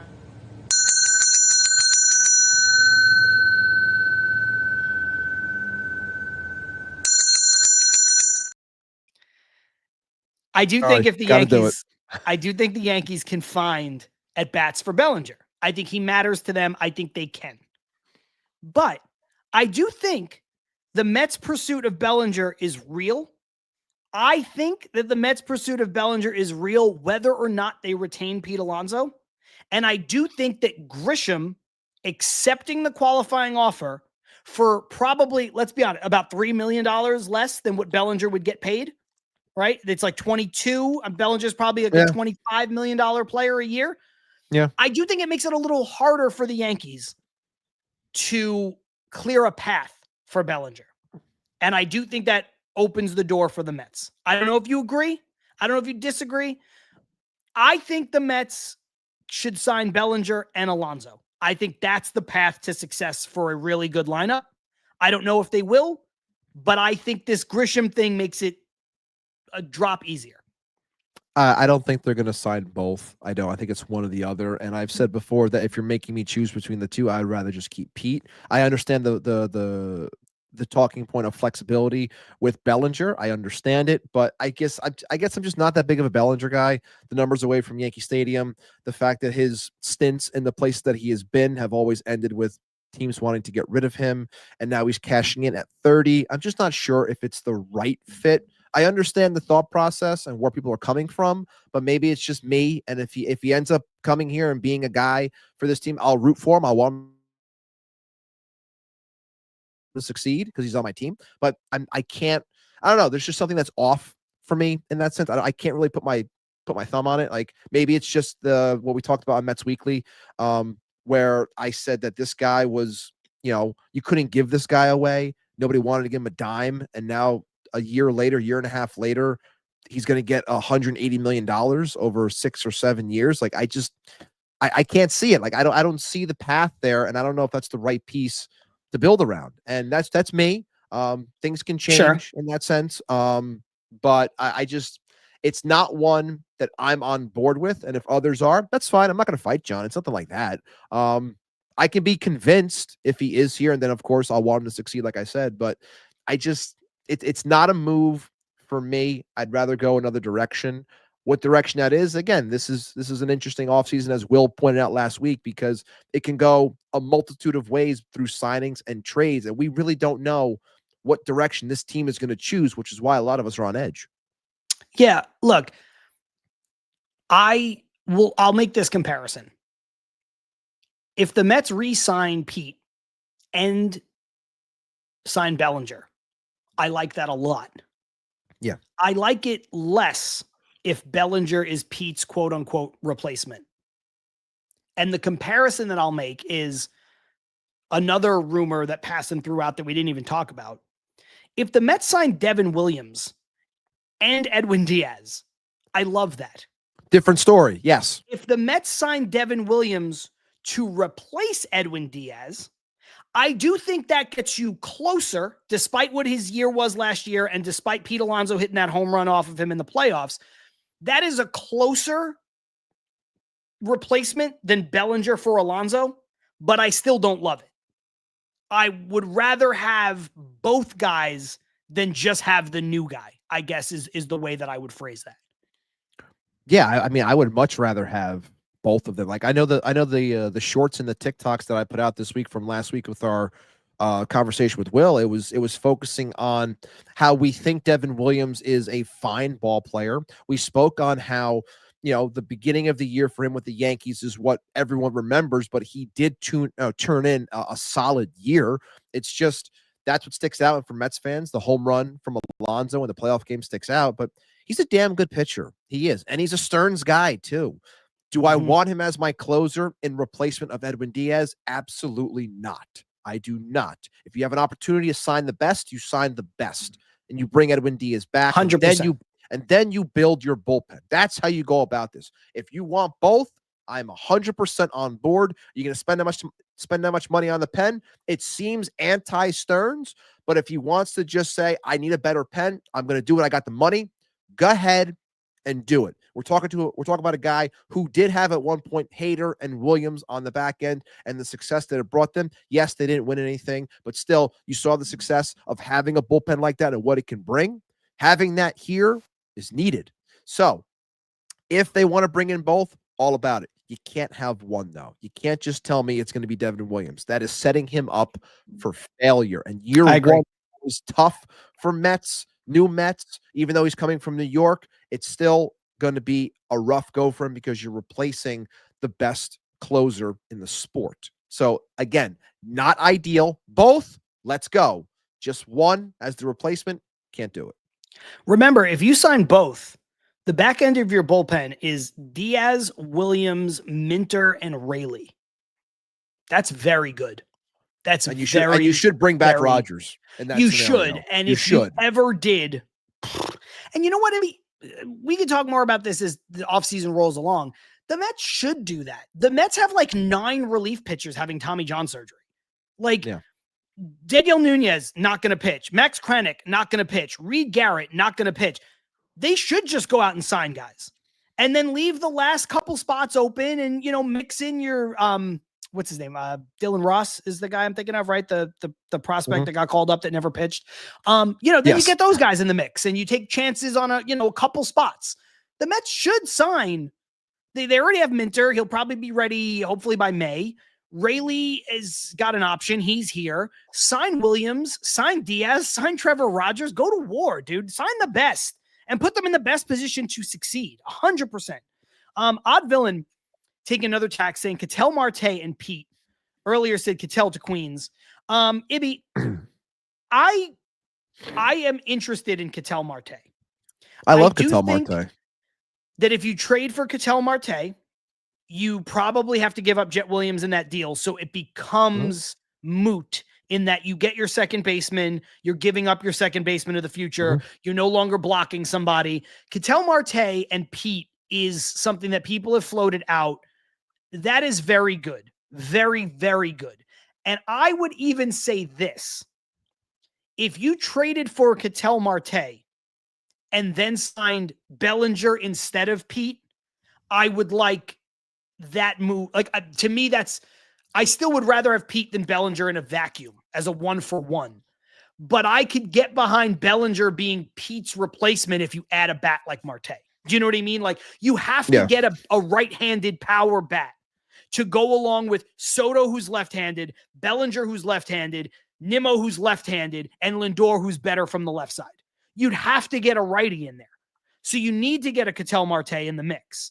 But I do like the concept of getting Ketel Marte here. It's harder to project trades than it is to project free agent signings. But, I would still – look, Mike, I get it. You like him 5 years ago. I'd still take him now, though. His deal is friendly enough that I would take him. 32, right? He's 32 years old. And no, you're going to have the questions because of the clubhouse stuff and how that would work here, or what was true, what was not when the stuff that came out. And I know Perdomo was the one that defended him, but it still came out, which tells you that something was going on there with him not being with the club and stepping away and then not coming back. So there are question marks there. Do you want that type of person to be a part of this team? Again, I would expect them to vet an entire thing like that and figure out if it was anything or not. I think he's a good ball player. I would love to have him on this team, and it could make sense in terms of changing it up. And look, I think it's tantalizing. And I know that I know Ryan Finkelstein talked about it when the news broke that they might be shopping him, which was a couple weeks ago. And he was saying, look, if you had a lineup that consisted of, a heart of, Juan Soto, Francisco Lindor, and Ketel Marte, it's that's good. But again, it's also, and then if you ever did re-sign Pete or sign Bellinger, like if you had a 1 through 4 that included those guys, that's off the charts. Yeah, I mean and again, it changes what you were. It can better. I don't. If anyone can let me know, I don't know the metrics offhand for Marte as a second baseman. I don't know if it's pretty or not, because that would go hand in hand with understanding what could go on at first base. If it would be more so about Pete or if it would be more so about Bellinger because of, the lack of strong defense on the right side this year when we're talking about McNeil and Alonso. If Marte is a butcher, I'm not sure if he is, but if Marte's not that great with a glove, then you're going to push more for a Bellinger because you want better defense on that side. Marte historically is an above average second baseman. Last year had a down year as far as defensive metrics are concerned, but like you said, he was dealing with a lot. It was a rough year for him in a couple of different ways off the field. I don't know if that was a factor. He could just be getting to the point, you said he's 32, where his range is going down. But even though he had a down year compared to him, you could see a situation where he would maybe bounce back. I don't think his tools fell off a cliff. Also, let's be honest, it's the major leagues. It's all hard to do, but second base is not, you don't need to be an elite defender at second base. Like you don't need to be an elite athlete at second base to be an elite defender. You can kind of get by. So yeah, I think it would be, listen, either way, you would be great if you could add a guy like Ketel Marte. It's just, it's hard to forecast it. Again, like it's hard to talk about it from a trade perspective for guys who aren't on your team, because are guys really available or not? Where there's smoke, there's fire. We're going to get into a couple of other trade questions that people have asked coming up in a second. Ibby, I did tease one thing that I want to get back to, and that is the availability of Jeff McNeil. And the reason why I want to bring this up is because essentially Jeff McNeil has 1 year, about $18 million left on his contract, which is so high for him because he's got a $15.7 million salary and a $2 million buyout for his contract for the following year. That gets it to 17.7, which is basically $18 million. The Mets would have to pay that down, I would say, to a minimum of like $12 million to trade him. If they get it down to 10, I think a lot of people would be interested. If they got it down to $10 million, I think you can move him in the right deal. But the reason why I bring this back up, I think he's a must trade for the Mets. I think because it's a 1 year deal, I think if you need to eat money, you need to do it just to get him off the team and change the vibes a little bit. But Ibby, does Gleyber Torres accepting the qualifying offer as the best second baseman on the market make Jeff McNeil at, let's say, $10 or $12 million a little bit more attractive to some teams? Because the only other options to play second base are 7-8 years to Bo Bichette and move positions, or Polanco, who's not a good defender coming off a career year, or a guy like Willie Castro, who's basically a utility player. So if you have Jeff McNeil out there, you know, even Ketel Marte, we mentioned, like, you got to take on his money. So I think teams would be interested in Jeff McNeil at $10 million, $12 million. When you word it like that, yeah, I think that opens me up a little bit more into thinking that maybe people are calling in that sense because it's a cheaper option. I don't know. I guess I look at him as a ball player. I'm just like, he's okay. He's, again, we've talked about this ad nauseum to this point, what he needs to do in order to be a legit, a piece that's counted on. If he's not hitting over 300, what exactly is he? There's not much power. It's kind of a dying breed in terms of what works in baseball now. I mean, Luis Ariz is the other one where it's like, yeah, you hit all these singles, great, but nobody really wants you, and it's tough for them to get rid of you, and who knows where he's going to end up going to. But you got to be you got to be a plus other thing. If you're a singles guy, you have to have plus speed. Ariz doesn't have it. McNeil doesn't have it. Yeah. Like, you have to be a guy like, look, I know this is like ancient history to some folks, but like, you could hit singles if you're prime Luis Castillo. You're going to steal, 30, 40, 50 bags every year. Juan Pierre, you're going to steal lead the league in steals how many years in a row? Like, sure, you get on first, you could be on second, almost guaranteed. Yeah. But if you're Luis Ariz, if you're Jeff McNeil, I don't care. Yeah. Yeah, I just think that I think the way you worded it is interesting. I think that makes it a possibility, maybe.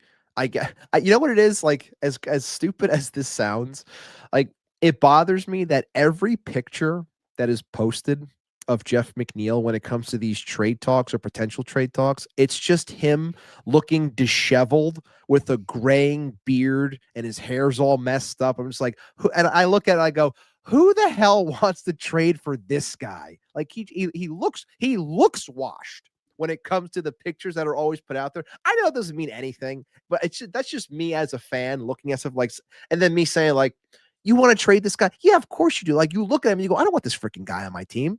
Like, we're tired of him from a standpoint of, look, it's time. Like, it's time for you to go. Like, it's been great.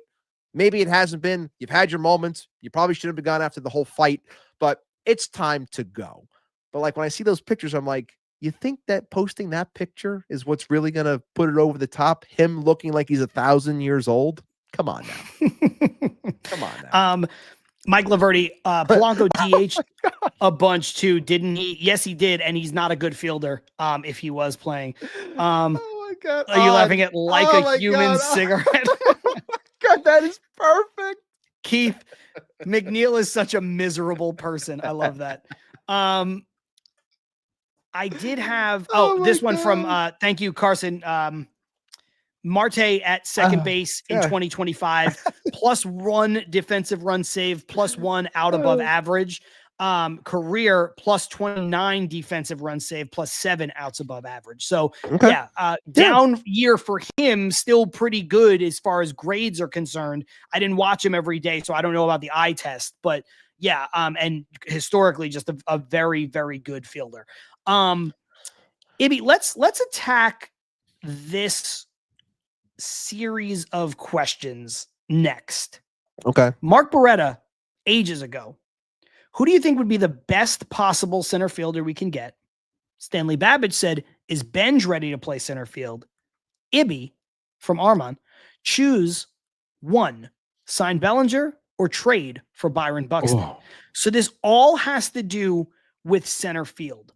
And I think the first question from Mark kind of sums up the entirety of it, which is heading into 2026.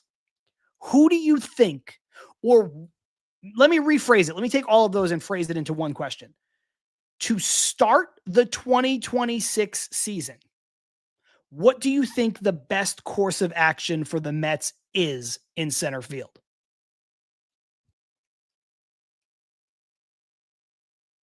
And you might be frozen.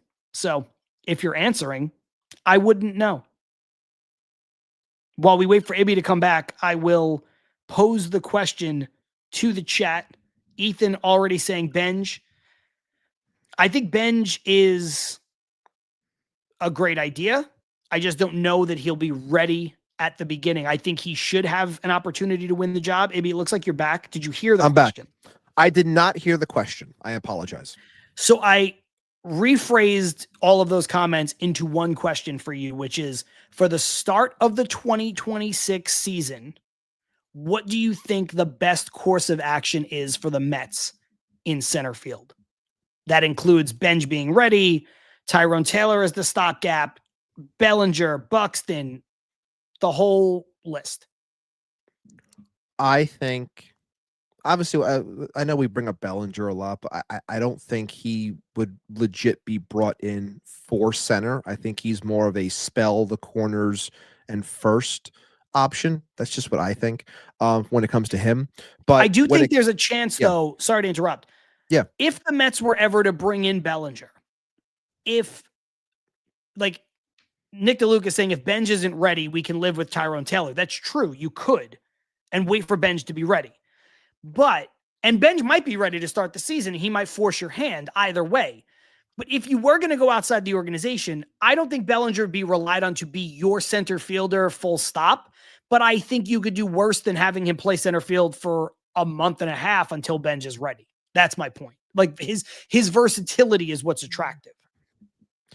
In terms of all the things that were said, the options and everything, for me, I say I would better myself in all the other areas, better your offense in other areas, get stronger in other areas while allowing center field to be stopgap and then Benj. Because I would rather play Benj and go through those ups and downs of a prospect by the second month of the season, let's say, or late first month of the season.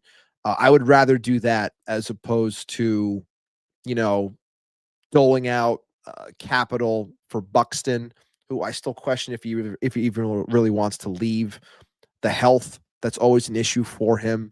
And of course, we know when it comes to the Mets and health, it's never a positive in that sense. We always get the shit end of the stick in terms of that. So I'm not big on that. So I for center field, I would rather just run with Benj. That's me, because I don't really like a lot of the options that are available. And I don't want to pay up either for a stopgap if Benj is the ultimate plan. I mean, I see your point on that. This is my issue. Okay. I can't do this. I can't keep Tyrone Taylor in center tough. field until Benj is ready. Carlos, I understand. And I agree with a lot of the commenters. Like, Nick DeLuca, I brought up his comment. Like he said before, Benj is a stud. People want Benj is odd villain. Benj is the best center field option on the roster. Like, I agree how good Benj could be. But I think the tricky part you run into is that this guy has had a handful of at-bats in AAA. What happens? We think he's ready and super close to ready, and I'm stoked that Stearns is like, he'll have a chance to win the job. Great. But what if he doesn't? What if he's not ready? What if he needs a year at AAA? What if he regresses? And then the until Benj is ready part of this comment, then you have to go get a center fielder at the deadline. And you might have to go get somebody that you don't really want to get. Like Nick is like, no Luis Robert, please God. Like, okay, but if Benj isn't ready and Tyrone Taylor is playing center field in July, Luis Robert might be the only option. Now you can get Bellinger. You can get maybe Buxton. You can do some different things that will protect you better. That's what I'm afraid of. That's the thing I'm afraid of. If he balls out, Benj, give him the job. Great. Fine. But if he doesn't, and also Mike Laverty saying some people think he's better served as a corner outfielder too. Look, I was going to bring that point up too, Mike. Thank you for bringing it up. It's like I would not be shocked also if there was a thought process within this front office that says if I know people don't want to hear Luis Robert, and I'm still iffy on him as well, and the Buxtons of the world and so on and so forth. But there could be a thought process where they say, we want Benj to come up, but we want Benj to play left. We want Nimmo to move to DH. We want to get a center fielder with better range because we think that Benj is better served as a corner. That exists too. But I'm to the point now when it comes to center field across baseball, if you have a legit center fielder, it's kind of like a unicorn at this point because they don't grow on trees like they used to. And I just think that if you have someone in the system that could be groomed as a center fielder, then that's your best option as opposed to just going out there and paying for a potential stopgap that might or might not work, or you're going to overspend on someone that's just not that good because there's not a lot when it comes to the position as it is. So is there a world where this can happen where Benj goes to left and you sign someone or trade for someone? Sure. Is there a world where at some point you have Benj in left and AJ Ewing in center field? Sure. Who knows? Like anything can happen in that sense. But for me, for my money, for my thought process of how to build this team right now, I would say I would much rather roll the dice and I would put it on Benj to be in center while bettering myself around the diamond so I can handle the ups and downs of what a rookie would bring. I don't know. I don't think I can do it. That's fine. I don't think That's fine. Because here's the thing. Here's my issue. If you're doing that with Benj, like kind of going all in, you're not getting anybody to potentially stem the tide. So there's no Luis Robert, there's no Buxton, there's no Bellinger. I've seen people mentioning Harrison Bader even. There's no nothing else. Now you have a team that has, right now, I know trades can happen and then maybe that changes the whole tenor of things. But right now, Francisco Alvarez and his ups and downs, I believe in Alvarez, but his ups and downs are real. He's your catcher. Right now, who's your first baseman? Is it Mark Vientos? Right now, you have to pencil him in there. Sure. Right now, who's your second baseman? It's Jeff McNeil. Right now, who's your third baseman? It's Brett Baty. And I know they're going to make some changes to these things. I understand that. The season doesn't start today. But the idea of Benj or Tyrone Taylor being your center fielder with the other numbers that the other players that I just named, I can't do it. I can't not have any kind of a safety net. And this is why, like, Odd Villain brings it up, and I hate to keep going back to this, but it is also why I like the idea of Cody Bellinger on the roster. He's versatile enough to play center field and first base or a corner in the event that Benj is ready. To me, even if you signed Bellinger and Alonso and Benj was ready, that's how you have the best roster possible. Alonso plays some first base, some DH. Bellinger plays some first base, some left field, some right field, probably some center field. Then you have Benj, you have Nimmo, you have Soto. You can rotate the DH spot around. You can get Benj in at Bellinger in at first base too. To me, it makes too much sense. And I know people are afraid of the kind of hitter that he is and to commit long term. I get it. But one player protects you at first base, center field, left field, and right field. One. And then you can play all the kids you want. And the best case scenario is you sign Pete, you sign Bellinger, and Benj is good enough to play center field. That's amazing. And if he's not, you have a stopgap. And you're not hamstrung to watching Tyrone Taylor bat 189 for 4 months. You know, I know it's a joke and it's funny and it's the belly bell and I've been in on Bellinger and I know he's got his warts. But to me, he's one guy that protects you in 4 positions. 5 if you really want to count DH. And I don't think that that's crazy. I really don't. I don't know. Yeah, like I said, I question. I don't see a world where, and what you just said, there's nothing wrong with what you just said. It makes sense when it comes to spelling people at certain spots and rotating and all that stuff and keeping guys fresh. It all makes sense. Not saying it doesn't. I don't think that this team is going to allocate the years that it would require for Pete and Bellinger and use those as the pieces that they want to surround a young Juan Soto with. That's just where I am. That's the way I look at it. And I understand where it makes sense in a vacuum for right now, and it does, or for the next year or two, totally makes sense. But I don't see it where Pete Alonso gets a 5-year deal for $125 million, 4 years, $125 million. And then Bellinger gets 6 or 7 years for $170 million. Like, I don't see it. I don't think that those are the players that Stearns wants. It would be one or the other in that sense, which then brings forth the questions that we would have anyway, moving forward about how to better this team, and still talking about Carson Benj as an option in center field, not having that secondary bat that you just mentioned, because I don't think they're signing both. I understand that. But to me, where do you go? So, like, if you're talking about older guys clogging up roster spots on big money deals, right?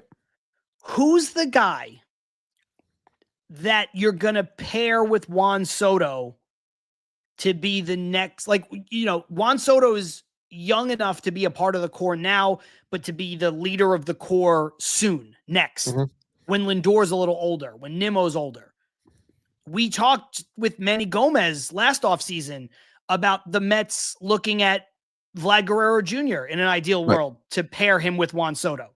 Well, that's gone. So who's the guy? Because if you don't do that with Pete and Bellinger, which I think we can all argue makes you a better team in 2026 and 2027 and probably 2028. Your concern is the next years after that. But if you don't do that, who are you pairing him with? Who are you pairing Soto with? Who's the guy? You know, when I said 2 weeks ago, not you, but like when I said 2 weeks ago, well, then maybe you trade Baty or trade Jet Williams and sign Bo Bichette. He's 27 years old. People are like, no, I don't want Bo Bichette. So you don't want Bo Bichette because he's not good enough, but he's the right age. But you don't want Bellinger because he's too old and not good enough. You want Bregman because Bregman's good enough, but he's too old.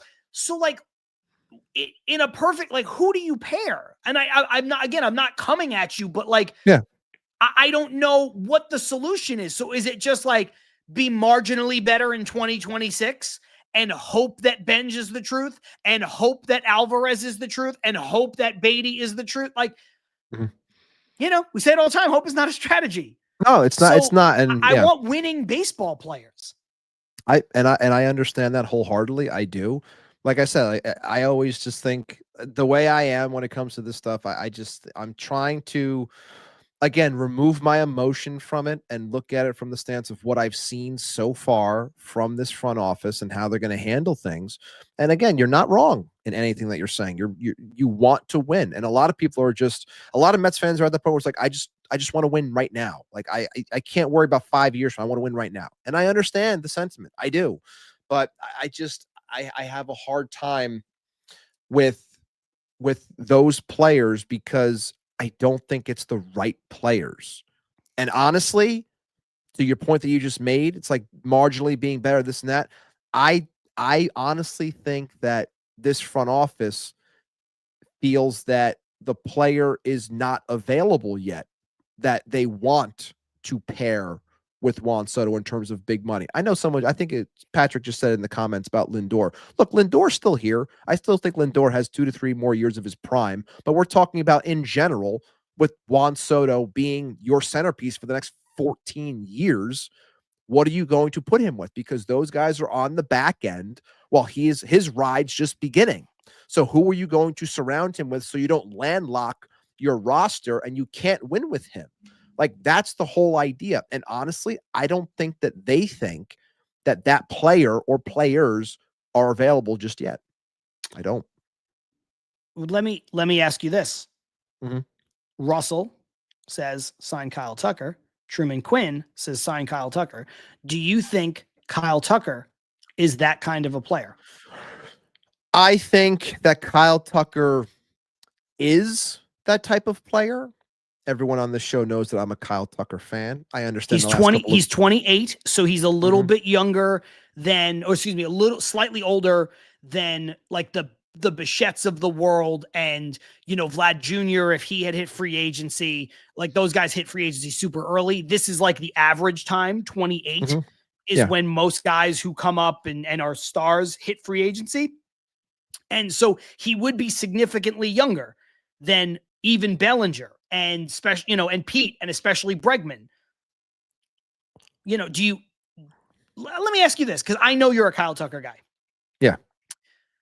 Would you sign Kyle Tucker and then just make Nimmo your DH and then figure out who plays left and right field between Tucker and Soto?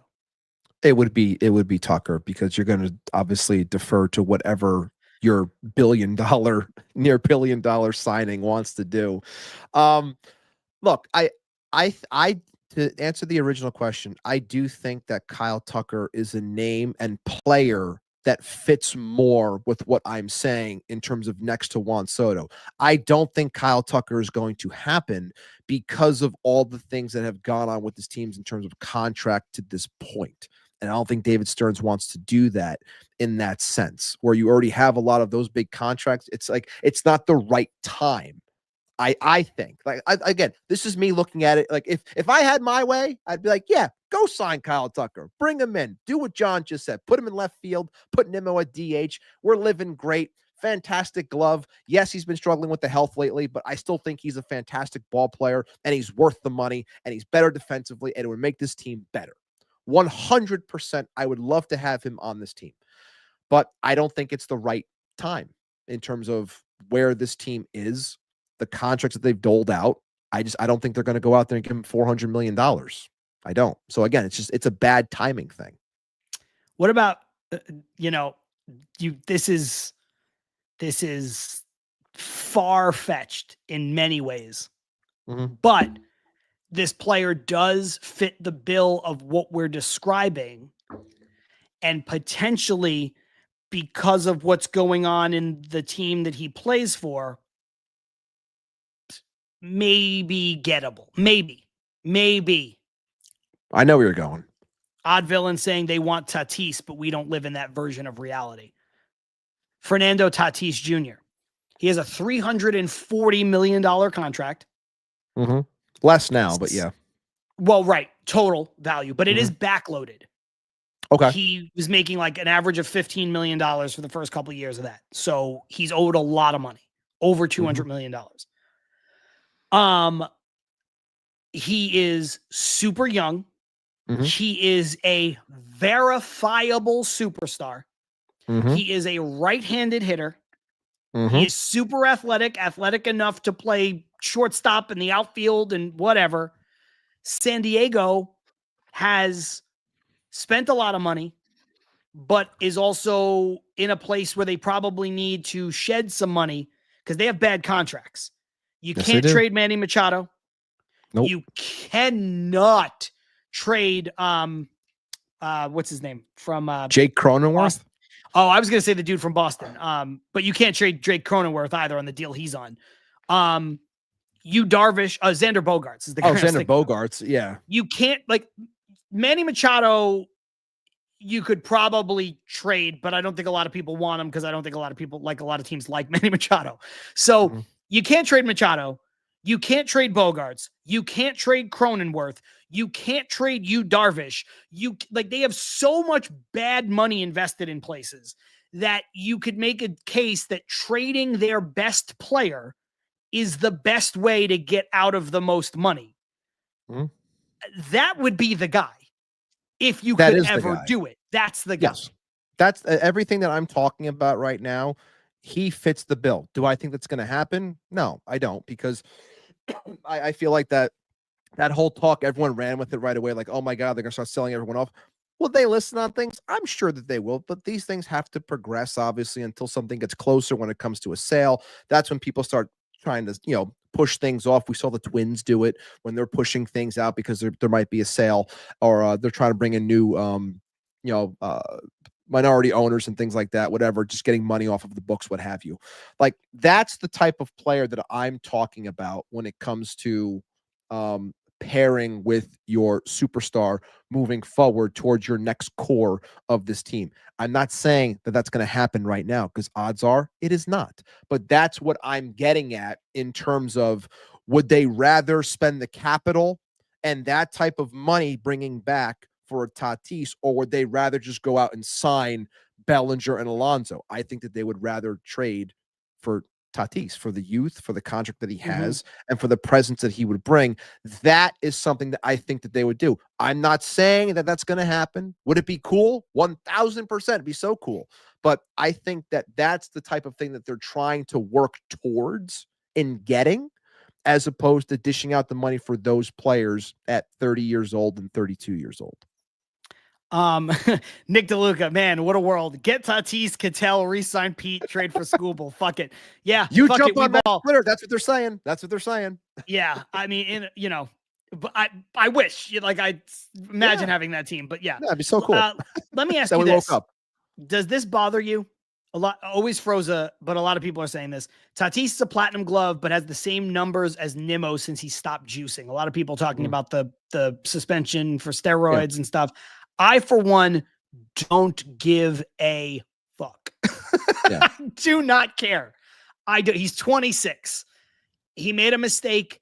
There's a chance, Ibby, that he's the juice put the, helped him get the contract. I understand that, because of the numbers he was putting up, but there's a chance that he's not even fully into his body type yet, where he could put up those numbers without the juice in a year. There's also the difference here. I understand what is being said in this comment, because a lot of times people do flock to a name as opposed to looking at the numbers. That happens a lot in football too, where we look at just the name of someone, like, oh my God, you got to have X player. He's like fantastic. But it's like, yeah, but the guy you have is putting up the same numbers. You just think that so-and-so has a sexier name and is more popular in that sense. This wouldn't be talked about. Right. This wouldn't be talked about if Brandon Nimmo was the same age, but Nimmo's not the same age. Like, Brandon Nimmo's 33 and he's lumbering as an outfielder. There's a difference there. It's downslope moving forward, as opposed to what someone could think. Like, if I could get the Nimmo numbers, or a little bit better than those Nimmo numbers, again, moving forward for the next with a platinum glove, platinum glove, like, that's a different story. That's a different type of ball player. Like, I'm sorry, it is. I'm going to bring up something. We've talked a lot about some of the great stuff that people have put out. We try to big up other content creators whenever we can. Ant Rivera's in the comments, and Joe DeMeo. We've talked a lot about. He jumped in the comments, and Carson and Mets Weekly and all those folks. And we've talked a couple times about a dude who's been a guest on this show a couple times too. Does a great job as well. It was Ryan Finkelstein, Locked on Mets. Yeah. And this kind of brings, I think this will be the last thing we talk about because we're over 2 hours, but this brings the whole conversation together, I think, Ibby. He was talking about potential trades, hypotheticals in a Brandon Nimmo situation. Okay. And he mentioned 3, and one of them ties into this. He said, in order to get Nimmo to waive his no trade clause, you'd have to be sending him to a place that is actively trying to win. You'd have to be sending him to a place that is a fun place to live, right? He likes New York. His wife likes New York, like Keith said. So, and you have to there's a lot of the only ways you can entice him to do that where he's a positional fit are 3 places. One, he said you could send him to Houston and take back a bad contract on a shorter term like Christian Walker. They have too many third basemen, first basemen now. They need a left fielder. You could make that make sense. They're still trying to win. It aligns with Brandon Nimmo. The other one was Detroit. Little less of a positional fit, but you could send him there. They need a bat like him. You take back a bad contract for a shorter term like Javi Baez. But the third one he mentioned, which is pipe dream scenario, was can you trade Brandon Nimmo with prospects to San Diego in a deal that gets you back Fernando Tatis Jr.? He's like, there's a 0.001% chance of doing that. But you're sending him to a team that spends money, that contends, that's trying to win, that's a great place to live in San Diego. Like, and that's far-fetched, but I think the idea starts to make some sense where you're like, we're taking an outfielder. We'll give you an outfielder. Some of Nimmo's money offsets the money for Tatis, but obviously Tatis has 10 years left on his deal. Massive money. And we're going to give you prospects. We're not trying to give you Brandon Nimmo for Fernando Tatis, but like you take Nimmo and you're getting whatever, Jet Williams, Carson Bench, Brandon Sproul, pick your people that you want. You're getting them still, but you're also taking Nimmo. I thought that was very, very interesting. Also, Truman, you're 100% right. It's yes, you have to be creative in that sense. And that's something where I said, if it makes sense, I'll accept and not put those types of mocks into the safe like I did prior. But you really have to think about it. You really got to look at the money. It has to make sense. Sure, something like that could happen, but I think ultimately when it comes to like you just said, like it's the 0.000000001% chance of something happening. When the day that they deal Fernando Tatis because they're trying to alleviate the books for a sale, they're doing it for guys that are extremely young prospects, haven't hit arbitration yet, high upside. Like that's what they're doing it for. They're not going to, even though offsetting money in certain spots, like I don't think that they would want to do that. I think they would want to clear books as opposed to taking on anything back. So that's why making this the so small percentage of happening is proper. But ultimately, in the end, the point I was getting at is the player that I think that this team wants to pair and move forward with as a core piece, I don't think has become available just yet. I'm not sitting here telling you a name, but I can say if you mentioned names, I could say if that person fits the bill. Fernando Tatis is a player that fits the bill. I don't think Bellinger fits the bill in that sense.